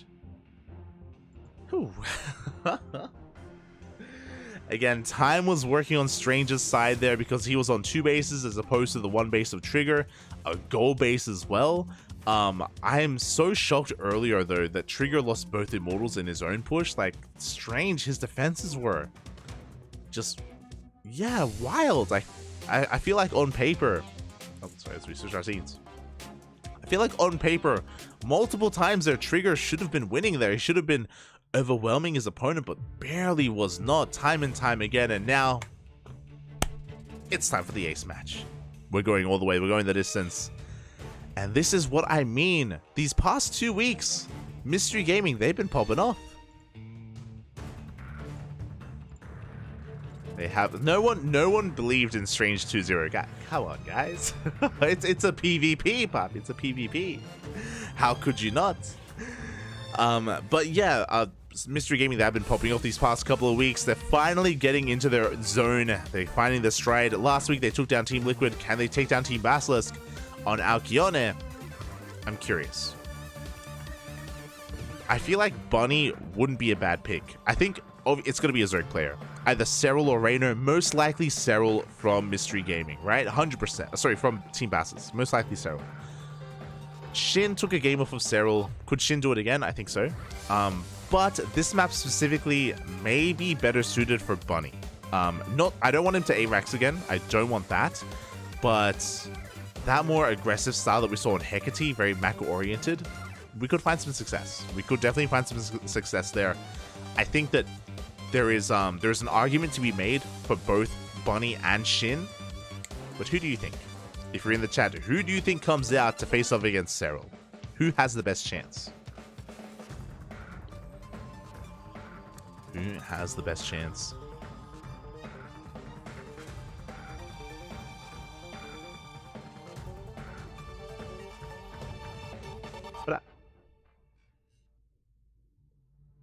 Stream was very good. Oh, that's good to hear, Flappy. It's good to hear. Good to hear. Didn't care what was thinking Trigger wins because of ping advantage. That was a chaotic series. That was to be fair, I'm disappointed that no one predicted Strange 2-0, but I'm very understanding that that PvPs are very unpredictable and it's just difficult to read anyway. Even if pings are even, like Strange is just such an aggressive player and yeah, can take it to anyone in the PvP. Can take it to anyone, but here we go. It's all gonna come down to a best of one. One best of one. Light versus Serral, Poppy. Let's go. Okay, what's my prediction? I think I want to see Bunny versus Serral. My heart wants Bunny versus Serral because I feel like game 2 was a bit of a wash. Like I feel like we didn't get what we wanted from that 8-Rax, and I would want to see a longer game and a more drawn out game between Bunny and Serral again. But the brain says Shin. The brain says we send out Shin again, right? Like he's already taking a game off of Serral. He knows he can do it. He can do it again. Shin already took a game off of Raynor, is what I meant to say. I think the way that he was able to take games off of Raynor is comparable to how he would approach Serral. Shin makes a lot of sense. But I can see the logic for a Bunny pick. I can see the logic. Let's see. Let us see. Again, the teams are just deliberating. Also, to be fair, I know we keep bringing up Serral, but Raynor is also a viable option. Raynor is also a very viable option here for Team Basilisk. Depending on who feels strong, who feels good here at the moment. Bearing in mind that both Serral and Raynor dropped maps. They both did drop maps here. I'm sorry, why do I... My brain keeps thinking that Bunny won game 1. He should have won game 1. Raynor dropped the map. Serral didn't. So, again, maybe Serral is feeling a little bit better mentally. Like, his mental state may be a little bit stronger. Raynor may be a little bit deterred after losing some games. So, I feel like the obvious pick should be Serral, but we'll see. We'll see what they decide.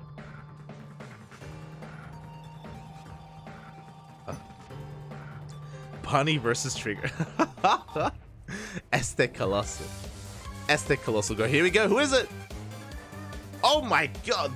It's a rematch. We get an ace match. It is not Serral, it's Raynor, and Shin, I feel like, was meant to be a Serral snipe. It's gonna be Shin versus Raynor. Let's go. Oh my god. Also, am I crazy? Did Raynor have a wardrobe change? Did he put on the jacket? Was he always wearing that? Am I blind? I could be blind. I could just have my memory could just be gone from casting so much. It's very possible. Regardless, here we go. We're getting into the ace match. We're getting ready for the ace match. Predictions in the chat are going to open. Hold on, mystery versus best of one.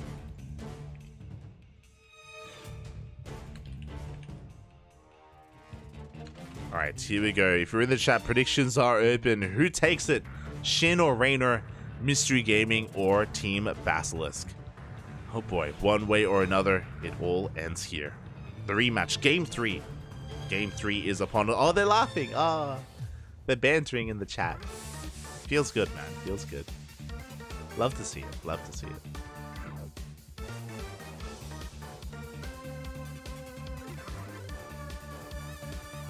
One moment. I'm just double checking something.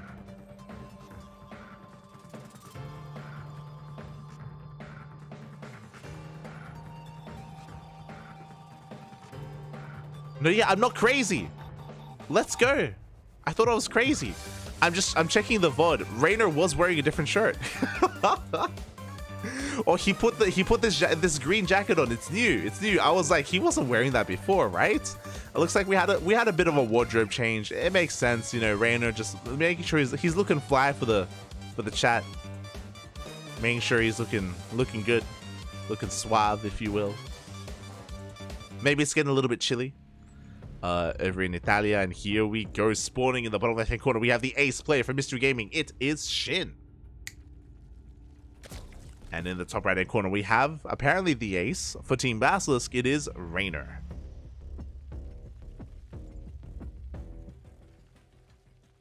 Here we go. See, these are the things that I notice. All right, I'm always looking at the cams. I'm not looking at the game. Look, whenever there's something different in their room or like attire wise, I notice, Papi. I notice. Do I notice the fact that, you know, Shin has that Rainer has like cut workers, that he's just massing links? No. But the jacket. There we go. That's what my eyes are drawn to. Ay. As here we go. So far, interesting openers.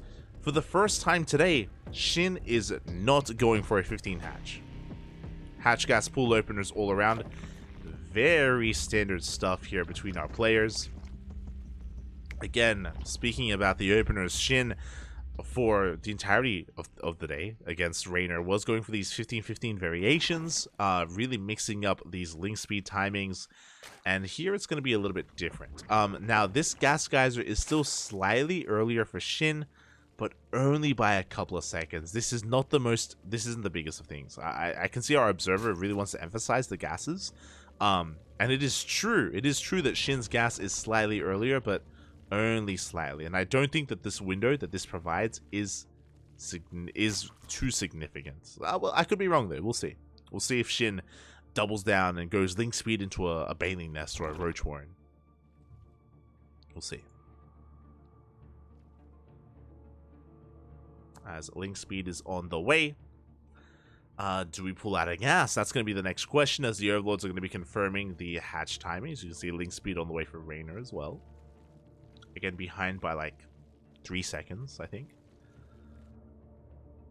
And yeah, we're just going to be droning. We're settling in towards the mid game, towards eventually a third base. And I feel like both players should be taking their thirds. Again, this time, Shin doesn't have a setup to go into a 2-base play, to go into 2-base roach. Unlike what he has been doing again throughout this entire day. There we go, third hatchery being thrown down for both players.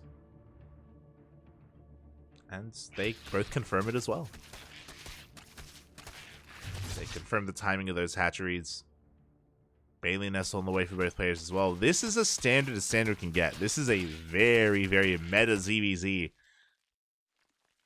Just no signs of aggression early on. Getting into Ling Bane.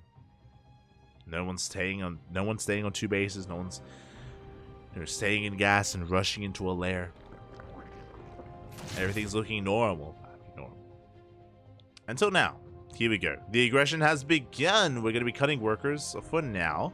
We have a massive wave of links on the way, and we're going back into droning. So we're not all in, but we are being aggressive here with Ling Bane. A lot of this is going to come down to the control. Rainer going for a very fast roach warren behind this.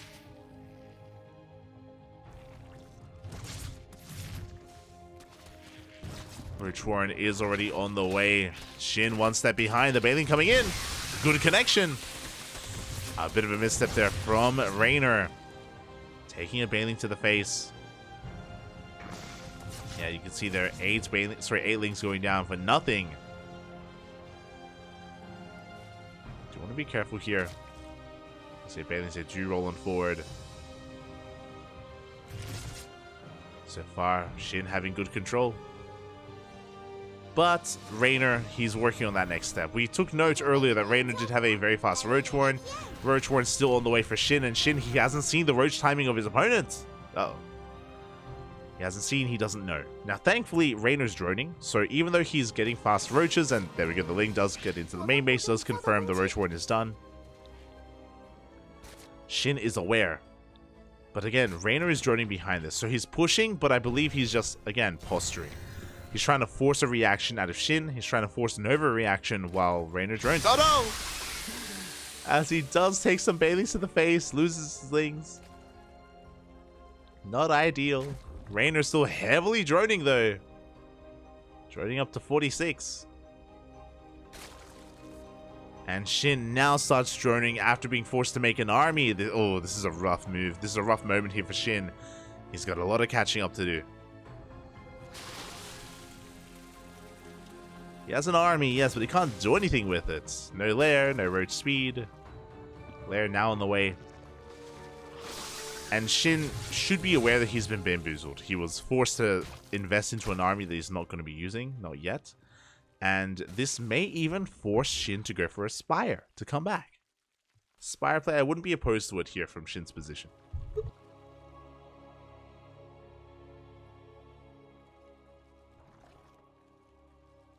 Meanwhile, Raynor, he has a better economy.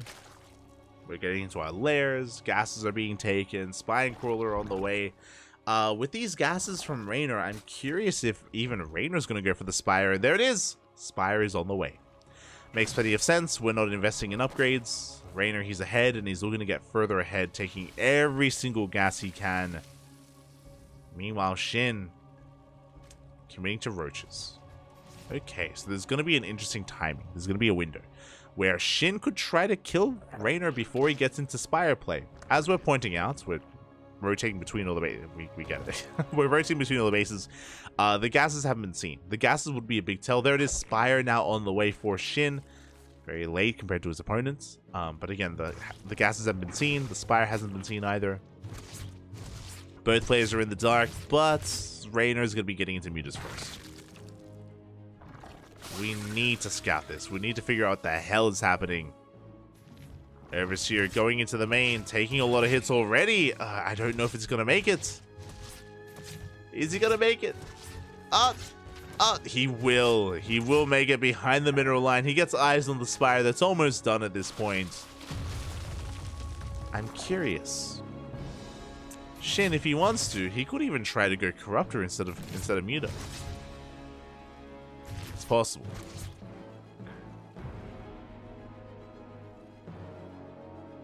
As we have 5 mutas on the way, it's not going to be a big investment into mutas. We can see that +1 range and roach speed is in production for Raynor, so based on that, it would actually be a mistake to go into Corruptors, just because Raynor isn't doubling down on it. Here we go, we're going mutas, 8 mutas in production. Muta v Muta, +1 air attack as well, and Raynor is pushing with not just the mutas, but his ground army as well. Raynor, he's up in supply, he's up in roaches, he has roach speed, he has been spotted by the overlords. And Shin, he's in some trouble. This goal base is not going to finish. That's ambitious gold. Very ambitious goal base here from Shin. Mutas have arrived, they take down an overlord. Oh, they find even more! Was that a kill? I think that may have been a kill, not a cancel on that goal base. Ay, ay, ay. I don't think we got the money back from that. Now, the mutas are being hunted down. Really good control out of Shin. Really nice control.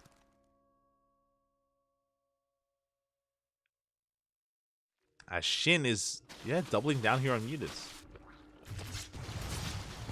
He's getting across the map. He does come across the queens. They cannot transfuse. At the same time, though, Raynor's pushing in. He cancels the 4th base of his opponent. As Shin is trying to double expand. The mutas, they did overextend though. They are racing back home. Roaches, they dive into the mineral line as well. Shin is being pulled apart.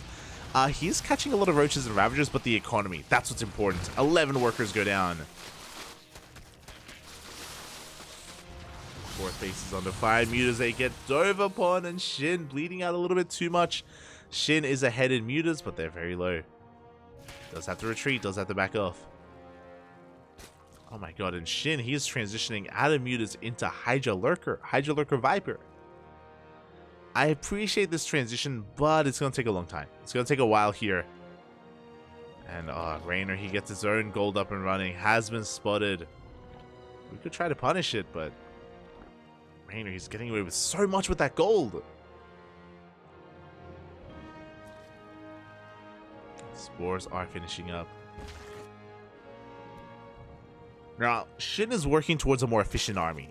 He just has to get there first. And that's easier said than done. Getting to Hydras, Lurkers, Vipers, it takes time. It takes so much time. As Raynor double expanded, he has a 4th and a 5th base on the way. Raynor, he has just an insane economy. And Shin is having a hard time keeping up.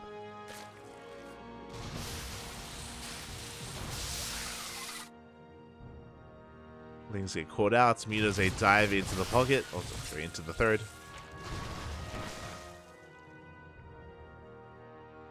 Mutas are looking to be intercepted. Raynor trying to come in from the left-hand side. Doesn't quite catch the army, though. Oh, no! I spoke too soon. Mutas, they take a lot of hits, and it looks like we get one. Oh, barely not one.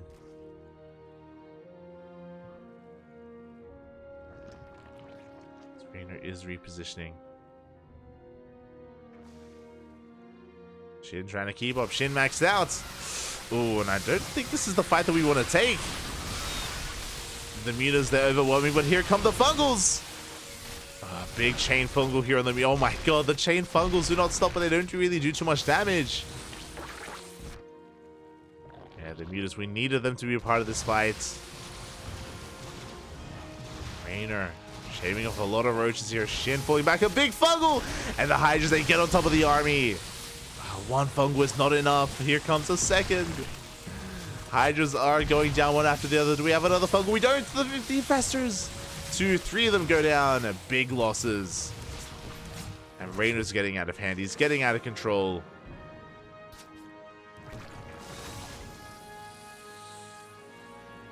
The fungals were good, but again, we need more than just a fungal nowadays.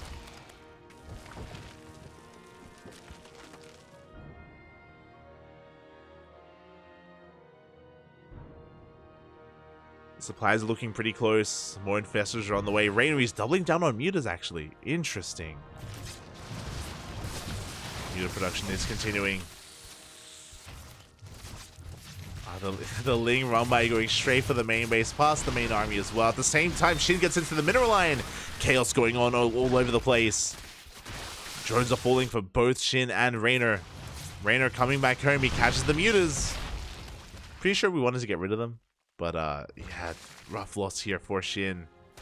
He only gets 3 drones. Not worth it. Meanwhile, Shin... What's interesting about Shin's composition is that he is avoiding lurkers. He's just going pure Hydra Roach Infestor instead. Which is interesting. I feel like ideally, the ability, the advantage that lurkers do give you is that you get a more secure army against all these Banelings. And here we go, the Banelings are rolling in. It looks like we're going to have to spend fungals here on the Banelings, which is not what we wanted. They crash in. A lot of Hydras go down. But we keep pushing.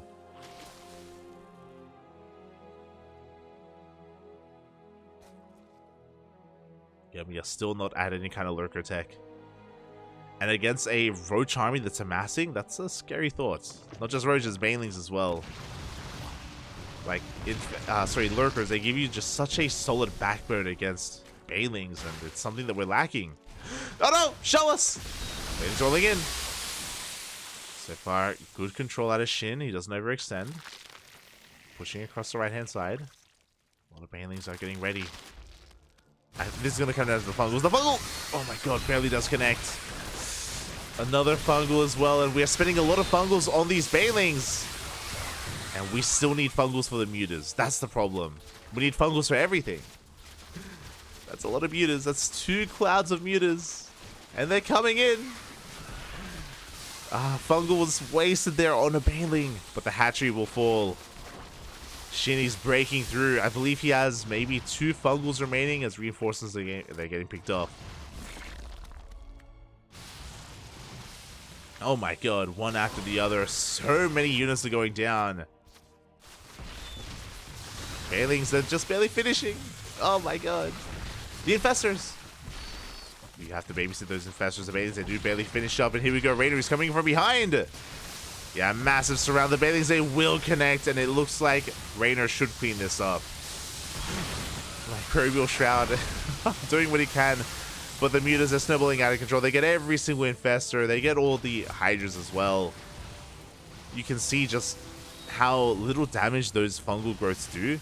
If this was the previous patch, then we would have seen more efficient trades. But the reality is that Hydra, Lurker, Viper does do a little bit better here against these mutas. Vipers especially. Or you can even just argue just Vipers in conjunction with infestors. But that was a big loss, a big blow for Shin, and he doesn't have a bank. That's it. That's all he had. Shin had that one army. He's still stuck on 4 bases. Hatchery goes down as well. Oh my god. Yeah, and that's going to be all she wrote. The Hydras, they're trying to keep up. They're doing their best. You can see Shin shake his head on cams. Not too happy about the situation. But the mass muta style here of Rainer did come out on top. Was just a little bit too good. Remember, it was a late scout as well from Shin. Very late scout. Now, for those wondering, in the latest patch, the Infestor does less damage. It does lock down the army, don't get me wrong, but it does far less damage than it used to. Do you need Hydras to make it worth it? The Bailings! Oh god! They're rolling in. And they will connect with the mineral line. 12 workers go down. We dive on top of the army as well. We get kind of a fungal, but GG gets called, and Rainer has done it. He gets his revenge as the ace player of Team Bassus. He takes down Shin, and GG gets called. Team Bassus will be this week's champion here at the mystery game. GG. GG, well played. Oh my god, it went down to the wire, went down to the ace match, and I have to give praise, I have to give credit. Big shout out to Mystery Gaming. Because again, I don't want to say this too often, but they were struggling this season. They were struggling a lot. They were at the bottom of the pack. But forcing the ace match out of Team Bassus. And remember, imagine a world where Bunny won game 1. Oh my god. Imagine a world where Bunny wins game 1 against Cyril, and that means we don't get an ace match, you know? Like, that was crazy. That was so close. GG, well played. Congratulations to Bassus. Congratulations to Rainer, as well as Trigger and Cyril. With that, we're going to be going on a short break. Enjoy the SC Boy casters, F91 and Xiaose, as they're going to be eating some spicy food and some spicy pork, beef, something. They're eating some food. There's some, yeah, it's, yeah. We're going to be going on a short break. When we return, we'll have our final best of 7 of the night. It is going to be, let me just double check. It is going to be Team Liquid versus Shopify. See you then. 这个是暴走牛骨，是个新产品，我也没试过，我也没见过。我靠，感觉有点东西啊。这个怎么吃啊？它这个骨头我看一下，大概有2块，我先拆开来一块试试看啊。来一个。来，哇，那么大，很大，3块有3块，好扎实啊！好像不是很大的样子。不辣。 牛的味道很纯正。睡。麻辣吗？我靠！不是你至于吗？说出你的感受。很好吃，但是有点辣。我说有点辣。 我建议兄弟买过来啊，就不要用筷子了，直接手拿着，直接啃，爽的一逼。吃真蛮好吃。它有那种四川的那种辣味的感觉，然后有麻的感觉，特别是有麻的感觉。很麻好吗？这个？我很久没有吃到纯正的这种四川的麻的感觉了。这个牛骨有，而且很入味，好辣，很爽。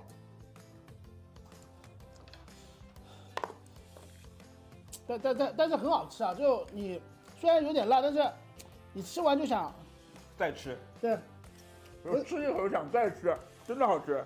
它这个牛肉啊，这个肉里面带筋的，对，就是一块一块的牛肉嘛。对，这个味道可以。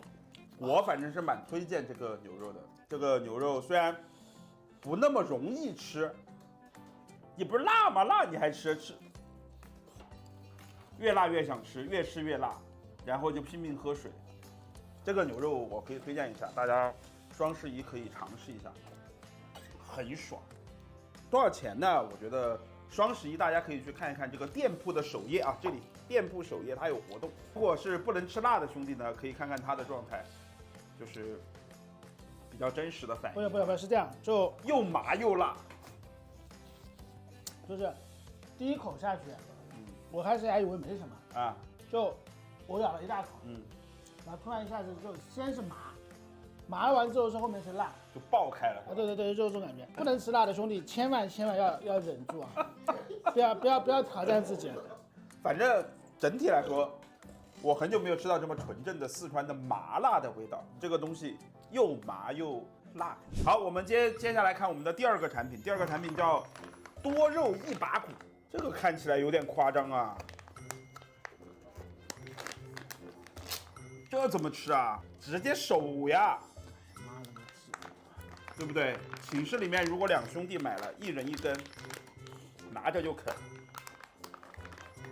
这个是不是也有点太夸张了？这个不辣，肉很多，你干嘛不辣呀？咬呀，兄弟！你就咬了一点点，你看我这个真不辣，这个五香的。哎呀，你就咬一口，你信我，这里没有肉，你要咬这里面全是肉。你看，兄弟来看，这里面全是肉，一块一块的，你多咬点呀，咬一大块呀。不，我感觉刚才那个吃有点伤，我感觉这个也有点辣。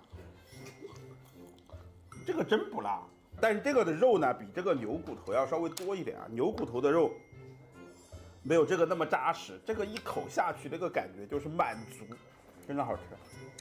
我觉得今天晚上我都不用吃饭了。这肉也太多了。真的，我总结一下，这个如果让我选的话，我还是会选这个牛骨。为什么呢？因为这个牛骨刚才那个味道太浓烈了，导致我现在吃这个猪骨，其实就没有那么浓的味道了，就感觉就这个牛骨太够味了。是这样的，我来总结一下，我作为一个四川人，我来给大家总结，这个猪骨啊是五香的，麻辣的。就是四川的五香，五香也有辣味，你别管，反正就是在四川，这个就是五香的味道。如果不是特别能吃辣的观众，而且你想有那种大口吃肉、大口喝酒的感觉的观众，买猪没有问题。这个牛骨属于四川的那种麻辣，很入味，吃进去之后整个味道爆开，特别是麻这个味道很正宗啊，四川的这种麻的味道特别正宗，辣也不辣的。你不要听他说的，他是不能吃辣的啊，不能吃辣的，当然我也不建议你买这种牛骨。但是呢，如果你稍微能吃一点点辣，你喜欢四川的麻辣，可以尝试一下牛骨和这个猪骨，包括鸭肠。鸭肠如果你想，比如说吃饭的时候你开一包吃鸭肠也不错。反正双十一我们都会搞活动嘛。这个鸭肠我觉得泡面应该不错。这个一定要喝酒，我跟你说，大口吃肉，大口喝那个米酒，对，感觉真的到位。好了，那今天我们就介绍到这里，这个是淘宝店新上的一个新品，大家如果有兴趣的玩家，想吃这种大口吃肉、大口喝酒的这种感觉的这种玩家的话，你可以到这个双十一啊，到我们淘宝店来看一看，淘宝店首页肯定是有这个价格的，双十一有优惠啊！感谢大家。我们最后说一下我们淘宝店的这个地址：scboy店淘宝点 com， 有兴趣的玩家可以来啊。这个需要说吗？好，再见，拜拜。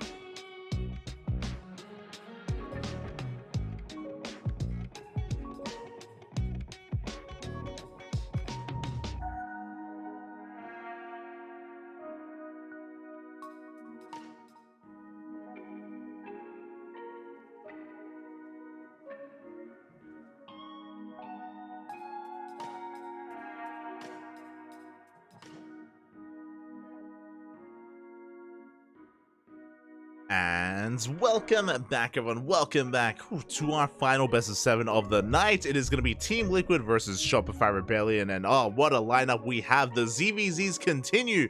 We have a Laser versus Lambo, Cure versus Harstem, and Clem versus Björn to end the night. Oh my god, again, Shopify and Team Liquid, they are teams that struggled a little bit. They struggled a little bit in the last season of WTL, WTL Summer, but this season they have been popping off in their own rights, and they're looking to vie for those slots in the playoffs. And here we go, we're getting ready for the first ZVZ. It is a Laser versus Lambo again. They seem to face off quite often, to be honest, and oh my god, we have to quickly set up predictions because they're not giving us a lot of time.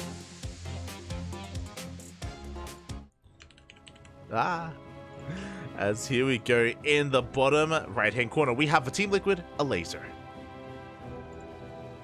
and in the top left for Shopify Rebellion it is Lambo. Again, it makes sense for them to be actually playing by replays. That's why we don't have cams at the moment. This is a replay of these two in a best of 2. The reason for this is because I believe they are both competing in ESL Masters tonight. I believe they're in the playoffs and their matches are coming up. So again, it does make plenty of sense that they would not be available, or they don't want the schedules to clash. As I quickly try to set up predictions, and again, big shout to the sponsors as well, to Doyu, Honkai Star, Tidal, and Autofull as well. Without all these lovely sponsors, this event would not be happening, would not be possible. We would not be sponsored by Weebs. Smash. As predictions in the chat are open, place your bets on how you think this series will go. A 2-0 in either direction or a 1-1 in the end in this best of 2. Place your bets for 2 minutes. As so far, Hatchgas Pool, standard openers from both a Laser and Lambo. Nothing too spicy, nothing too crazy in the early game. Here we go. Predictions. Vámonos.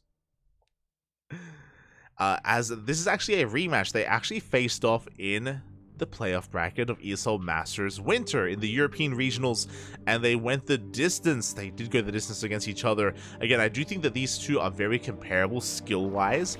I think, obviously, when it comes to the best Zerg players in Europe, Cyril is number 1, Raynor is number 2, and number 3 and 4 are these two players here, a Laser and Lambo. They are a little bit interchangeable. I would typically say that a Laser is number 3 and Lambo is number 4. I would rate a Laser a little bit higher in general. But, you know, here they are. They're going to be facing off against each other, and we'll see who comes out on top this time. As Links are moving out, third bases are being taken. Yes, exactly. So a Laser is going to be competing today, which is why, you know, he's not quite available here for this. Wanted to make sure that everything was going to be looking good. And Lings are moving out. Again, going to be just getting eyes on each other's third bases. If I'm not mistaken, in ESL Masters, when they faced off, they went all the way to the ace match. Went all the way to Game 5. So again, just goes to show just how comparable they are to each other. And why they are some of the best Zerg players in all of Europe. Oh, they're pretty good.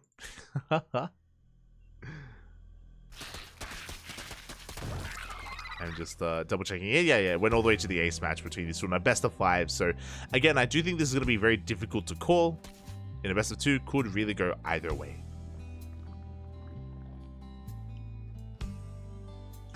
As for now, again, Lings are in production. We do see a Laser is looking to be a little bit aggressive for now, but he's making drones behind us, so some light aggression is about to be held, or is about to take place. Nothing too crazy.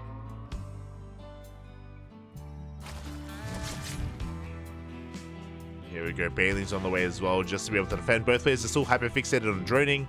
They've made a couple of Lings, yes, but still very much so droning back at home. So this is most likely going to be the most passive ZVZ we've seen today. Again, Shin and Raynor, they were hyper-aggressive earlier. They were constantly in each other's faces, laying flooding and pushing across the map with roaches. Here, we're just droning. We're just chilling. Testing each other with Lings, getting into roaches, saturating our third bases. This is the ZVZ. This is the ZVZs we expect from Europe versus Europe. Whether it's a laser, Lambo, Cyril, Rainer as well. They just want to get into the mid game. They want to get into a solid economy, into Roach v Roach, the quote-unquote proper way to play ZVZ. This is why, personally, I do like it when we get Europe versus Korea, because then it's a little bit more dynamic. Already, though, we have Overlord speed on the way. Interesting. We have potential for Dropper Lords. Lambo also working towards the lair timing as well. Roaches in production, only a handful of them. We're still just droning behind this. And yeah, the Overlord speed is the most interesting thing here so far that does stand out. Meanwhile, a laser, he's cutting workers. He's going for it. Let's go. A laser, I did notice that he did cut workers here at 55. That is just under 3 base saturation. He's cutting workers, and we're just gonna be, no, never mind, we're droning behind it. Never mind. I was like, Bobby, we're sending it. No, the Lings, they come in for a scout. They get eyes on the gases that have been taken. And a laser, he is droning. I thought there was potential for like a timing or something, but no, never mind. Overlord speed kicks in. With that, we can actually scatter across the map. We could even go for some Dropper Lords. And there it is. Dropper Lords are on the way for a laser, not for Lambo. As a laser also has Overlord speed in production. A little bit later than Lambo's, but on the way nonetheless. Fourth bases for both players. Dropper Lord is moving out, looking to harass one of these mineral lines. And yeah, we do see Lambo actually going to be going into a different direction himself. So we have Dropper Lord harassed from a laser. Meanwhile, Lambo sneaking out a Spire. Spire is on the way. And we'll see if he can go unscattered. Likewise, Dropper Lord's also on the way for Lambo as well. Now in production. But a laser is going to hit first. And more importantly, is the laser going to scout? Is he going to be able to get eyes on that Spire? As here comes the Overseer. Diving into the main. And yep, it is queued into the main base. Does see the Spire in the way. The laser, he knows. He's now fully aware of what's going on. Throws down a Hydrogen immediately. Looking to get into those upgrades. Hydrogen. Burrow, tunneling claws as well. And laser looking to be as aggressive as possible. And he's waiting for the opportune moments. Does get eyes on the Dropper Lord as well of his opponent. He's going to be splitting up his forces.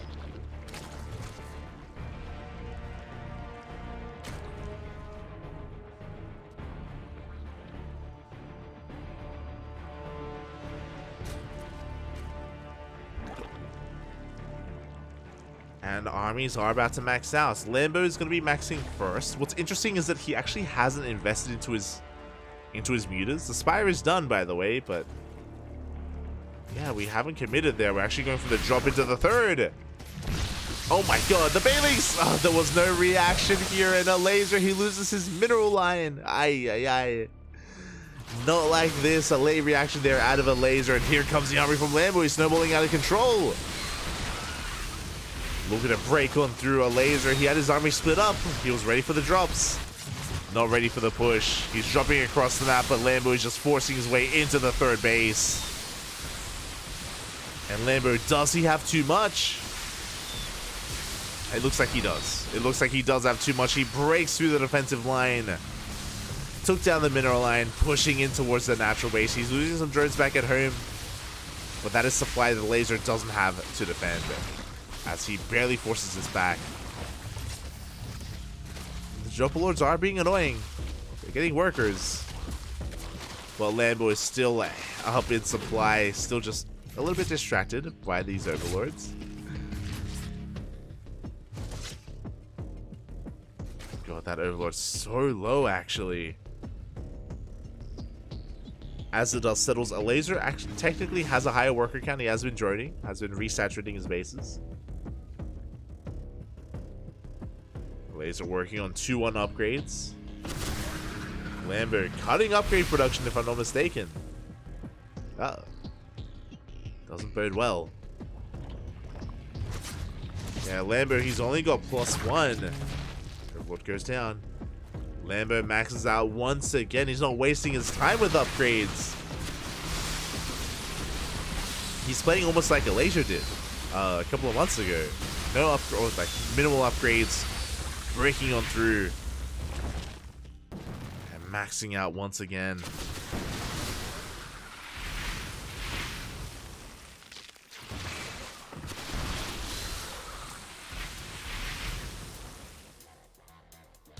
Here we go. We are going to be rotating around. Huh. Miles barely going to be missed here. Alaser's buying a little time to remax. Alaser slowly catching up in supply. He has the defender's advantage. Biles are going to be missing. Ooh, they connect on the laser though. Lambo is trying to gain some ground, but is he overextending? He gets into a middle line. A couple of drones are falling. And it looks like a laser is going to force this back. Oh my god. Again, it's just so close with these fights. A laser taking a couple of biles to the face. Losing 5 workers as well. But the defender's advantage does so much in ZVZ. Basically, reinforcements are arriving that much faster for a laser. And in Roach versus Roach, I mean, that can be everything. Now the worker counts have evened up. Of course, it wasn't just the reinforcements, but also the upgrades. A laser, he was fighting with an upgrade advantage. Lambo still does not have +2. Laser slightly ahead in Roaches. +2 on the horizon here for Lambo.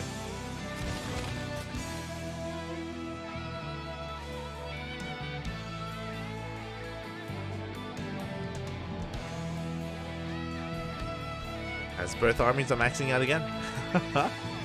Now, a laser still has that hydrogen from the early game because of the Spire, if you remember.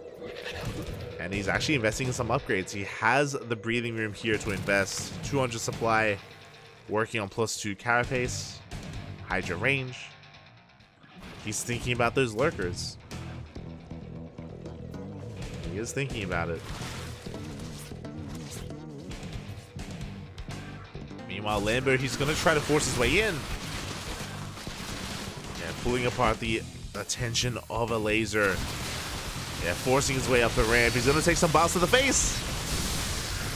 Biles do connect a laser. He didn't quite split up his army correctly enough. And Lambo, he finds a way into the natural. Out-positioning a laser. Oh my god. Biles connect. You can see a laser is being pulled apart, having a really hard time keeping up here with Lambo. And more biles are going to be connecting. The laser pushing up a ramp into a concave, taking biles to the face. Ay, ay, ay. Yeah, laser just having a really hard time knowing where to push in, and he's being pulled apart. Lambo, it looks like he may have just done it. He's being cleaned up in the main, but he's getting on top of the fort. And he gets into the mid line. He will get a kill on this hatchery. Or will he? Oh. Will he get the kill? Wild, barely he will. The hatchery goes down. The laser's hurting. Gets a couple of roaches. Not bad. But with the death of that hatchery, a laser's pretty committed. He has to counterattack. He has to push. He has to move out. Do some kind of counter damage. Like, it feels like for a lot of this game, a laser's been the defender. He's been just stuck at home. I love that he's making use of Burrow. Because of the Spire earlier, he did invest into Tunneling Claws and Burrow. Miss Rally. Oh, a Ravager. Go down for free. Big loss there for a laser. Biles going to be connecting on a laser once again as well. Lambo, he has the bigger army. And Biles from both sides, but GG is going to get called. And Lambo, he has too much, far too much there in that fight. And a laser taps out. GG, Lambo takes game 1. GG, well played. That was very back and forth though. It felt like Lambo was, or did have the advantage for a lot of that, but you saw a laser barely hold on. barely do some counter damage as well. Bring it back and forth over and over again. Whew. But Lambo did take that first game, and Alaze's map of choice is going to be Hard Lead. And in the top left-hand corner for Team Liquid, we have a laser. And in the bottom right, we have his opponent for Shopify, Lambo.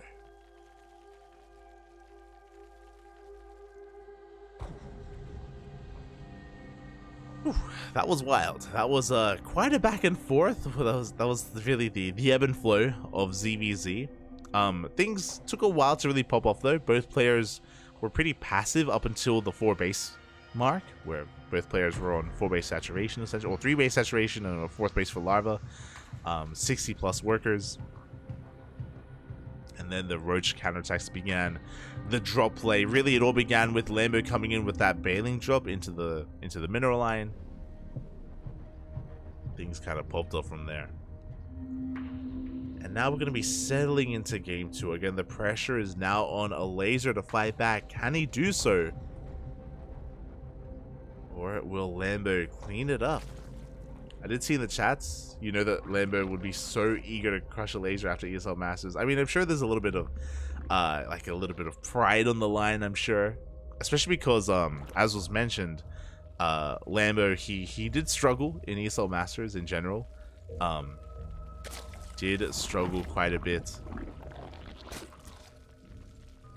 So we'll see if he can redeem himself here at WTL.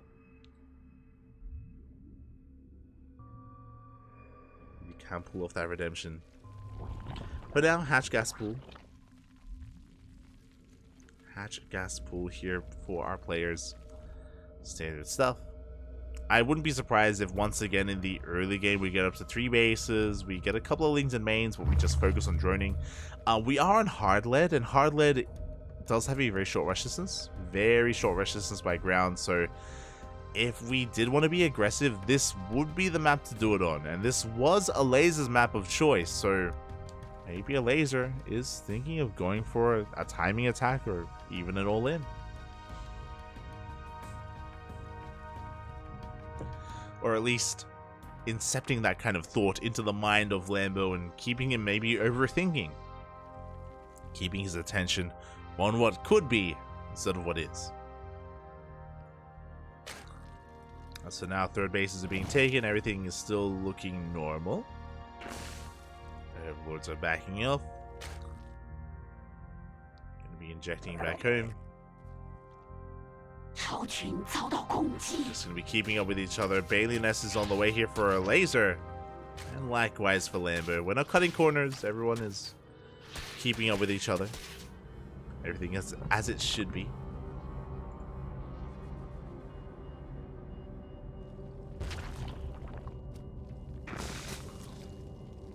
And really, I'm just keeping my eyes peeled here to see if anyone makes a flood of lings. Does anyone commit to ling play? Do we double down as well, cut workers? For now, we have a handful of lings, but this is really nothing too special here from either of our players. Yeah, we're still droning. Looking to be another passive opener and a passive mid game,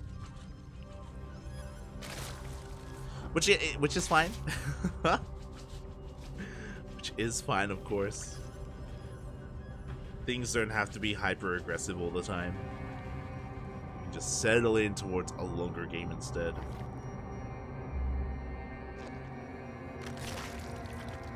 It's at least what we are headed towards. And yeah, we're just going to be droning, getting our 3rd bases up and running. Lairs are now on the way. We have a little bit of deviation here. A faster lair for a laser. We have a faster roach ward for a Lambda, but only by a couple of seconds. For the most part, we should be headed in the same direction. Lambo should be throwing down his lair once he gets the gas for it.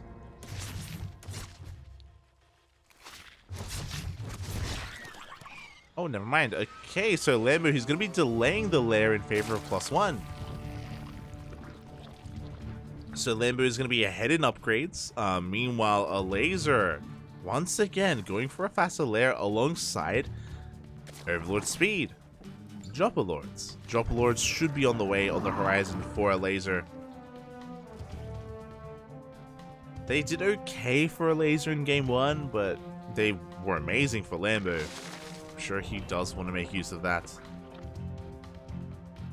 Does want to get into that Drop a Lord play.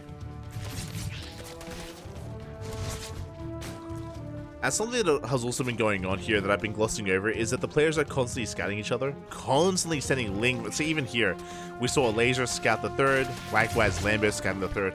And the reason for this is because they're just checking and confirming, oh, you're droning? Okay, I can drone. It's basically the dynamic that's happening here. Just confirming over and over again that, you know, not just droning, but mineral lines being saturated, gases are being taken. I know it's safe for me to take a gas. I know it's safe for me to take a fourth. So they're just kind of going through this checklist and getting further and further into this game. Lords are hitting the field for both players. A Laser, I believe, is going to be hitting first, as he does have a couple of Overlords moving out. Does have them on the way. And again, just very macro-oriented play overall. As Overseer comes in. Again, this is a really important scout as well, because at this point we could be seeing Spire play, which is what we saw in Game 1 from Lambo. Did end up cancelling the Spire in the end, but there's always a possibility for it. So both players just making sure that there is no Spire or Mute attack from the other. As here come the Drop a Lords. Here we go. We do have the drop in towards the third base. 2 workers went down.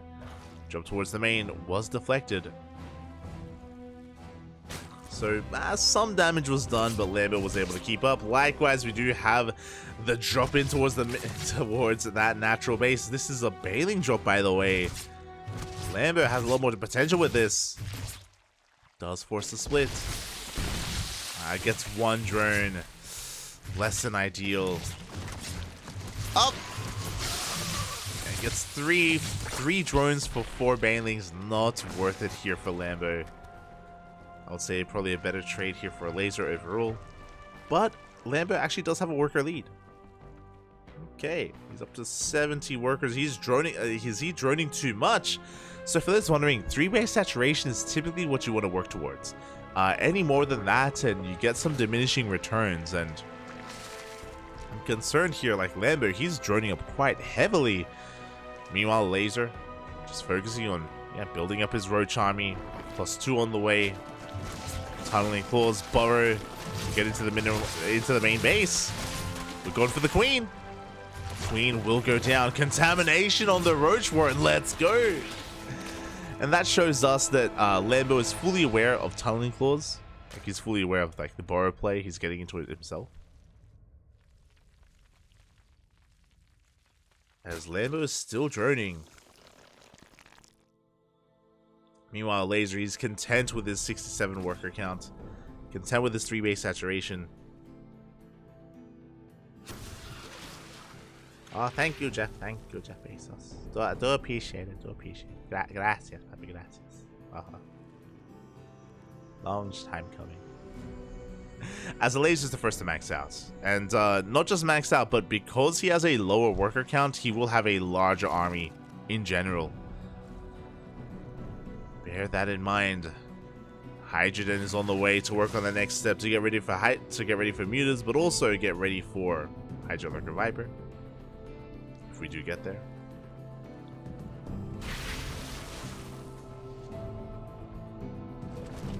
Laser is going to be threatening a dive.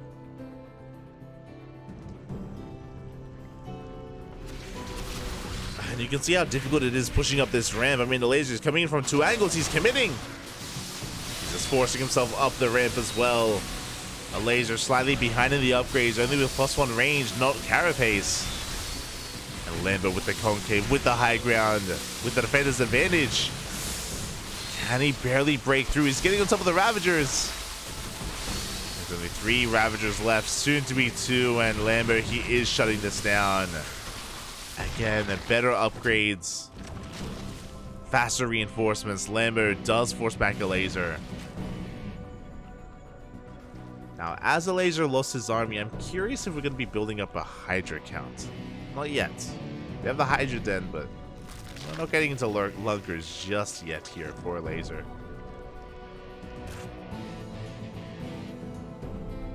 Forced to take another base, remaxing, rebuilding. Lambo does have more gas mining overall, so he's going to have an easier time remaxing as well. Laser going to be pushing from the right-hand side. Looking for another way in. Looking for a way to outposition his opponent. Lambo going for his own borrow play. Sending a couple of roaches across time. It's a risky move. Definitely.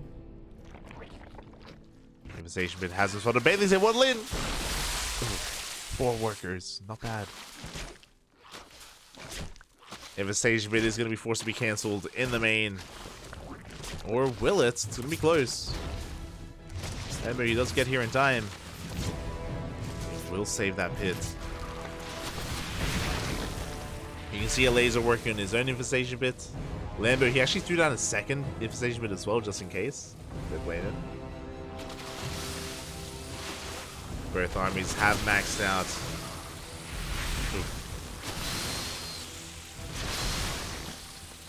File's going to be connecting. Lambo forcing his way in a laser, looking for a surround. Uh-oh. Lambo in a really awkward position here. Yeah, the army coming in from multiple angles.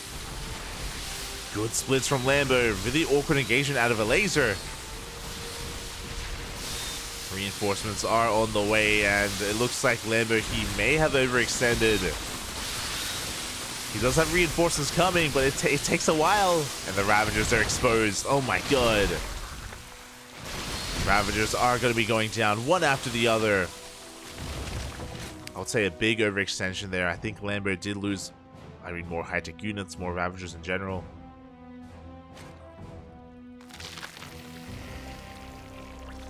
We'll have to back off.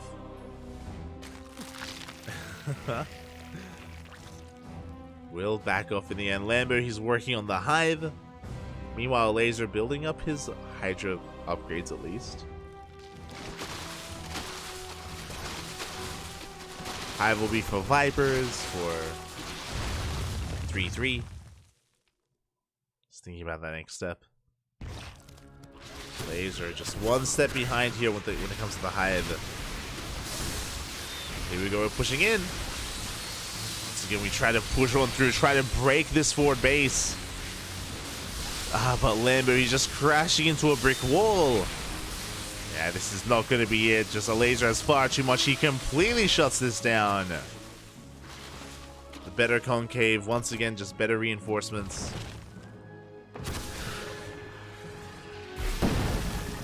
Laser is going to be regenerating his HP, rotating around towards the center base.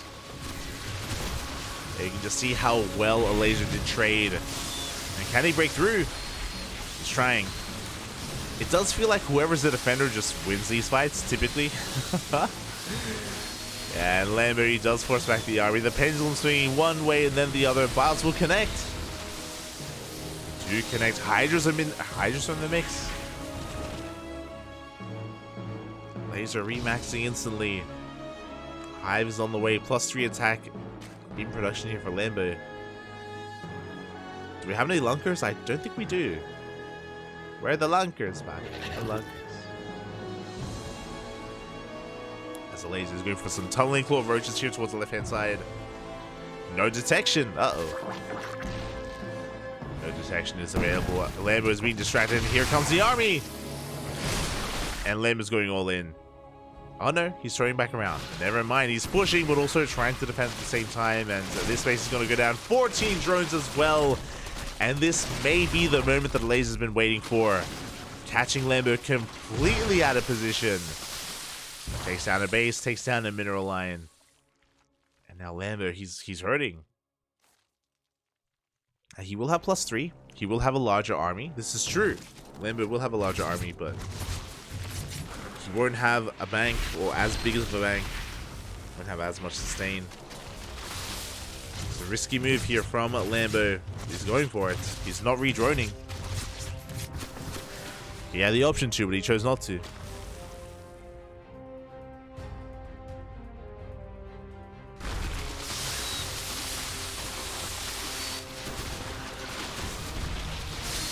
Here we go. The armies are going to be crashing. The Hydras are getting caught. Oh my god. It's gonna be Lambo's turn to take a better fight. Bile's gonna be grazing the army, but a laser losing a very expensive army here. These Hydras, they're not cheap.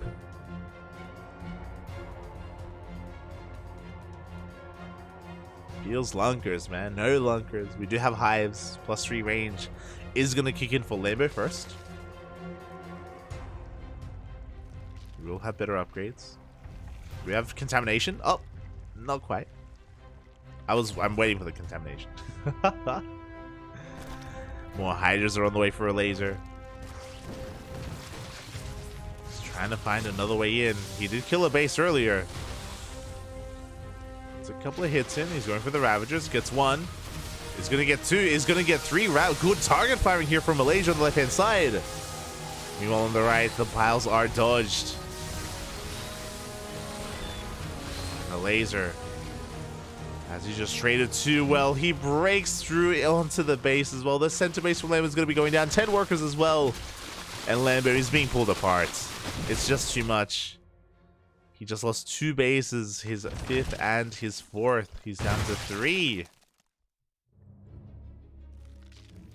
He's still just trying to amass a Roach Ravager army, not taking up. He does have +3 attack. He's ahead in upgrades.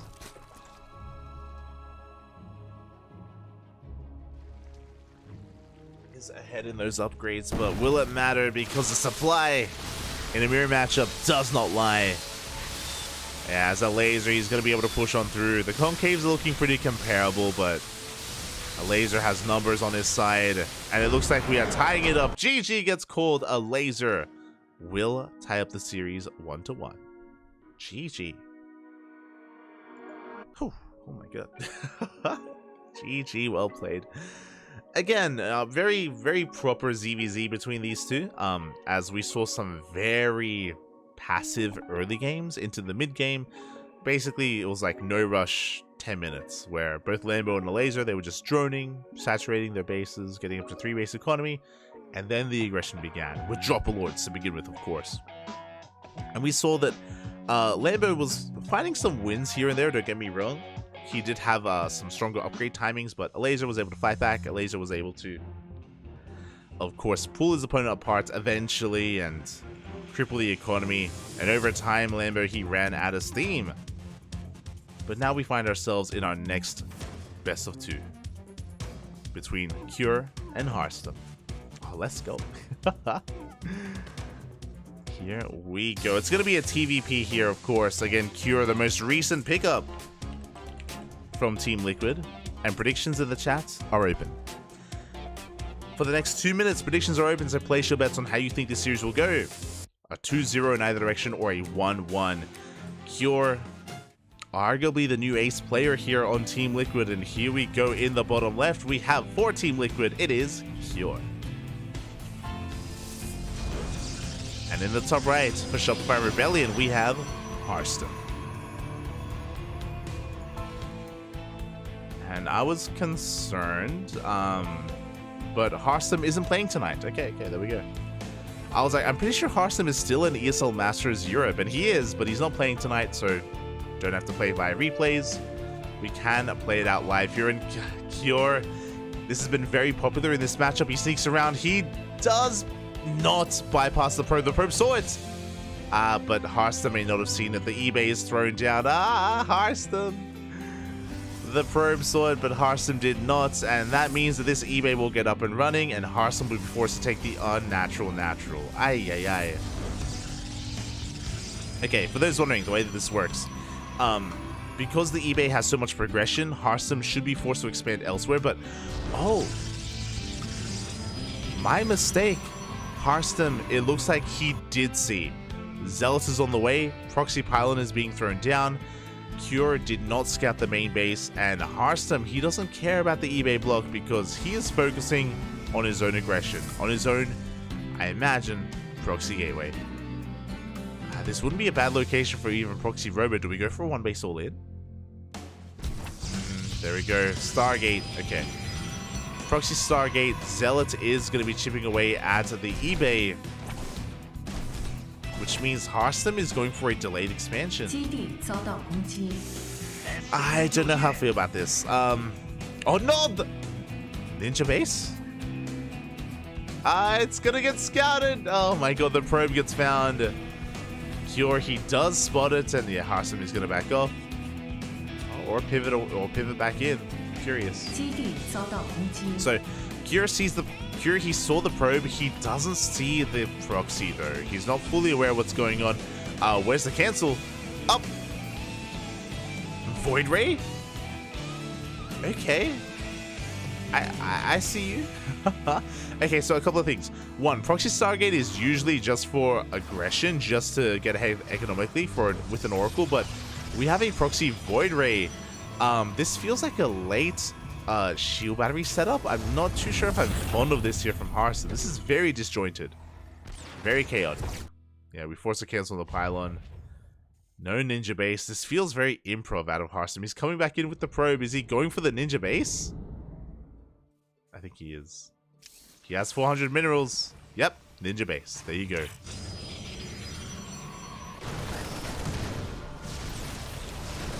Mine's going to be going up. The Cyclone takes a lot of hits. Will survive though. Pulls back and the Marines, they go to town on the ground army. Bunker is done. The Cure will hold. And Harsum goes for that ninja. Meanwhile, Cure has been very adamant with scouting. Cure is actually checking top left. If you look at the minimap, you can see Cure. He's checking top left in case that is where the proxy was. In case that's where the hidden base was. Does not come across it though. He's coming in to check the natural. He may think it's a one base all in. If the SCV does check the natural base, he may just, you know, get false information and overreact. Yeah, there we go. No expansion, no nexus. Is he gonna check that southern location? He should. Especially if he sees how tech heavy he is. Yeah, there we go. Twilight Council on the way. Gateway as well. This screams a tech transition. It doesn't scream a one base all in. So Cure, he's piecing this together bit by bit.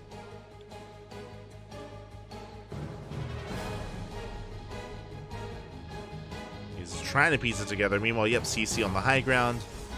Medevac is on the way. Tank as well. Cure is going to eventually break free and go for a drop. But that Phoenix count, oh my god. This is just so wild.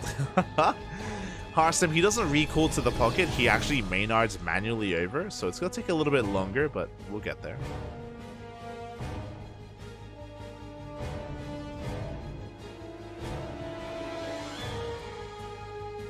And from here, Harsum is just building up his charged up Phoenix composition. Drop is going to be moving out, but even if we come across the ninja base or the hidden base, we have plenty in position to protect it. Not too sure if now is the time to try to punish. Maybe it is with this tank. Maybe it is. Pieces from behind. Oh my god, two of them go down instantly. The mines! Beautiful setup here from Cure. Big blow to Harsum. Losing two Phoenixes already. And the Winter Mines, they survive. Phoenix is taking even more hits. Cure, he doesn't give a damn what Harsum is up to. He's just expanding. He's chilling back at home. Taking his natural.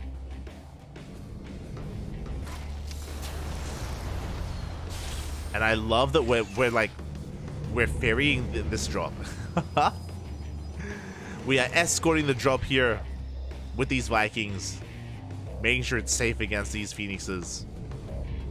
And we're checking the hidden base, and we do come across it. The medevac, no, an overextension. No, it goes down. An entire medevac goes down. A big pick-off here from Harsum. And some miscontrol out of Cure. Was unable to react in time. And with the death of that drop, Harsum is safe. He's fine. Like, there's nothing to stop him. He's keeping that base up and running. Harsum is expanding back at home, taking a third. Cure's in a rough position. He has to wait for stim, which means he has to allow this base to get up and running. He has to allow it to mine. He cannot touch it. Not anymore. Not after losing that base.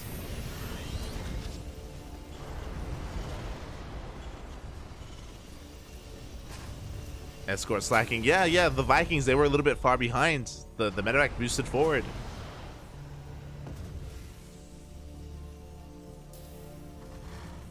And with that, we're getting into this game. Of course, Cure, he's aware of the base now, but can't do anything about it. Robo's getting up and running, +1 as well. Well, the Forge for +1. Charge is done here for Hearthstone.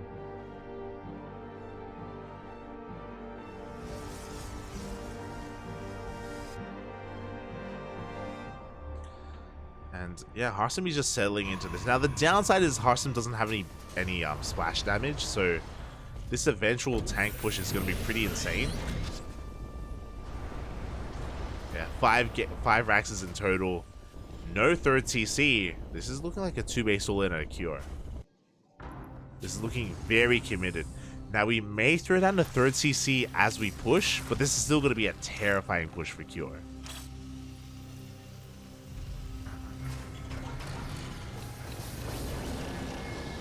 There's the Unsiege.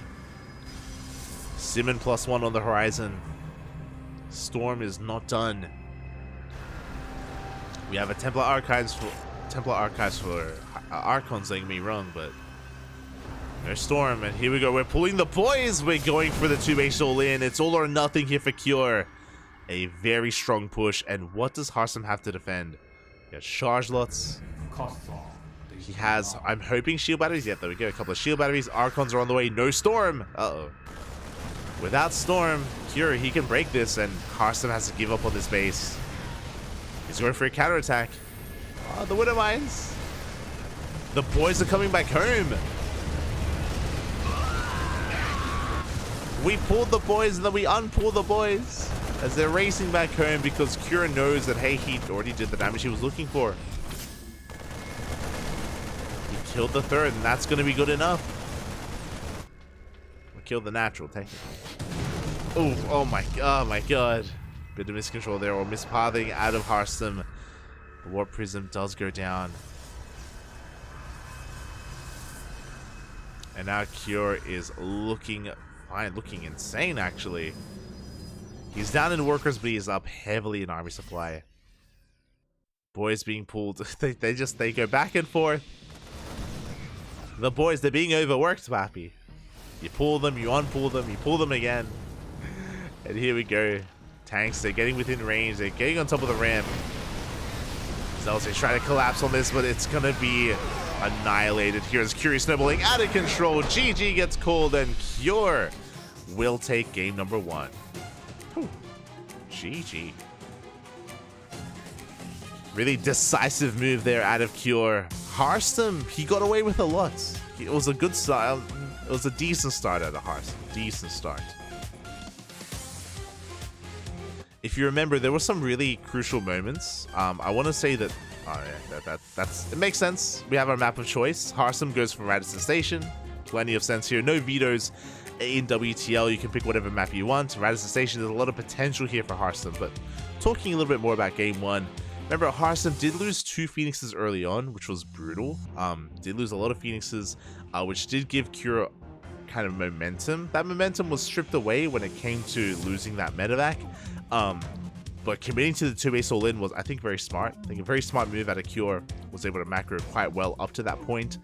And unfortunately, he was able to hit before Hearthstone had Storm. I mean, Storm hadn't even started. I think that may have been a mistake. That may have been a bit of a misstep there for Hearthstone, not starting Storm and not having splash damage in time for that push, which meant that he just fell behind. Fell behind economically. GG, well played. Cure, able to take a lead. Can he keep going? So Team Liquid are up 2-1. Can we go all the way? Or I'm curious, what does Hearthstone have in store for us? Now, Radisson Station is a very unique map. Very defensive. We have seen a lot of Sky Toss.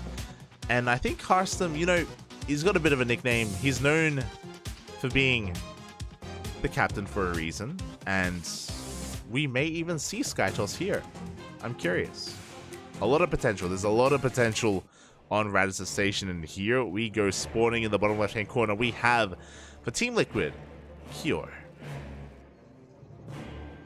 And in the top right, we have his opponent for Shopify Rebellion. It is Hearthstone.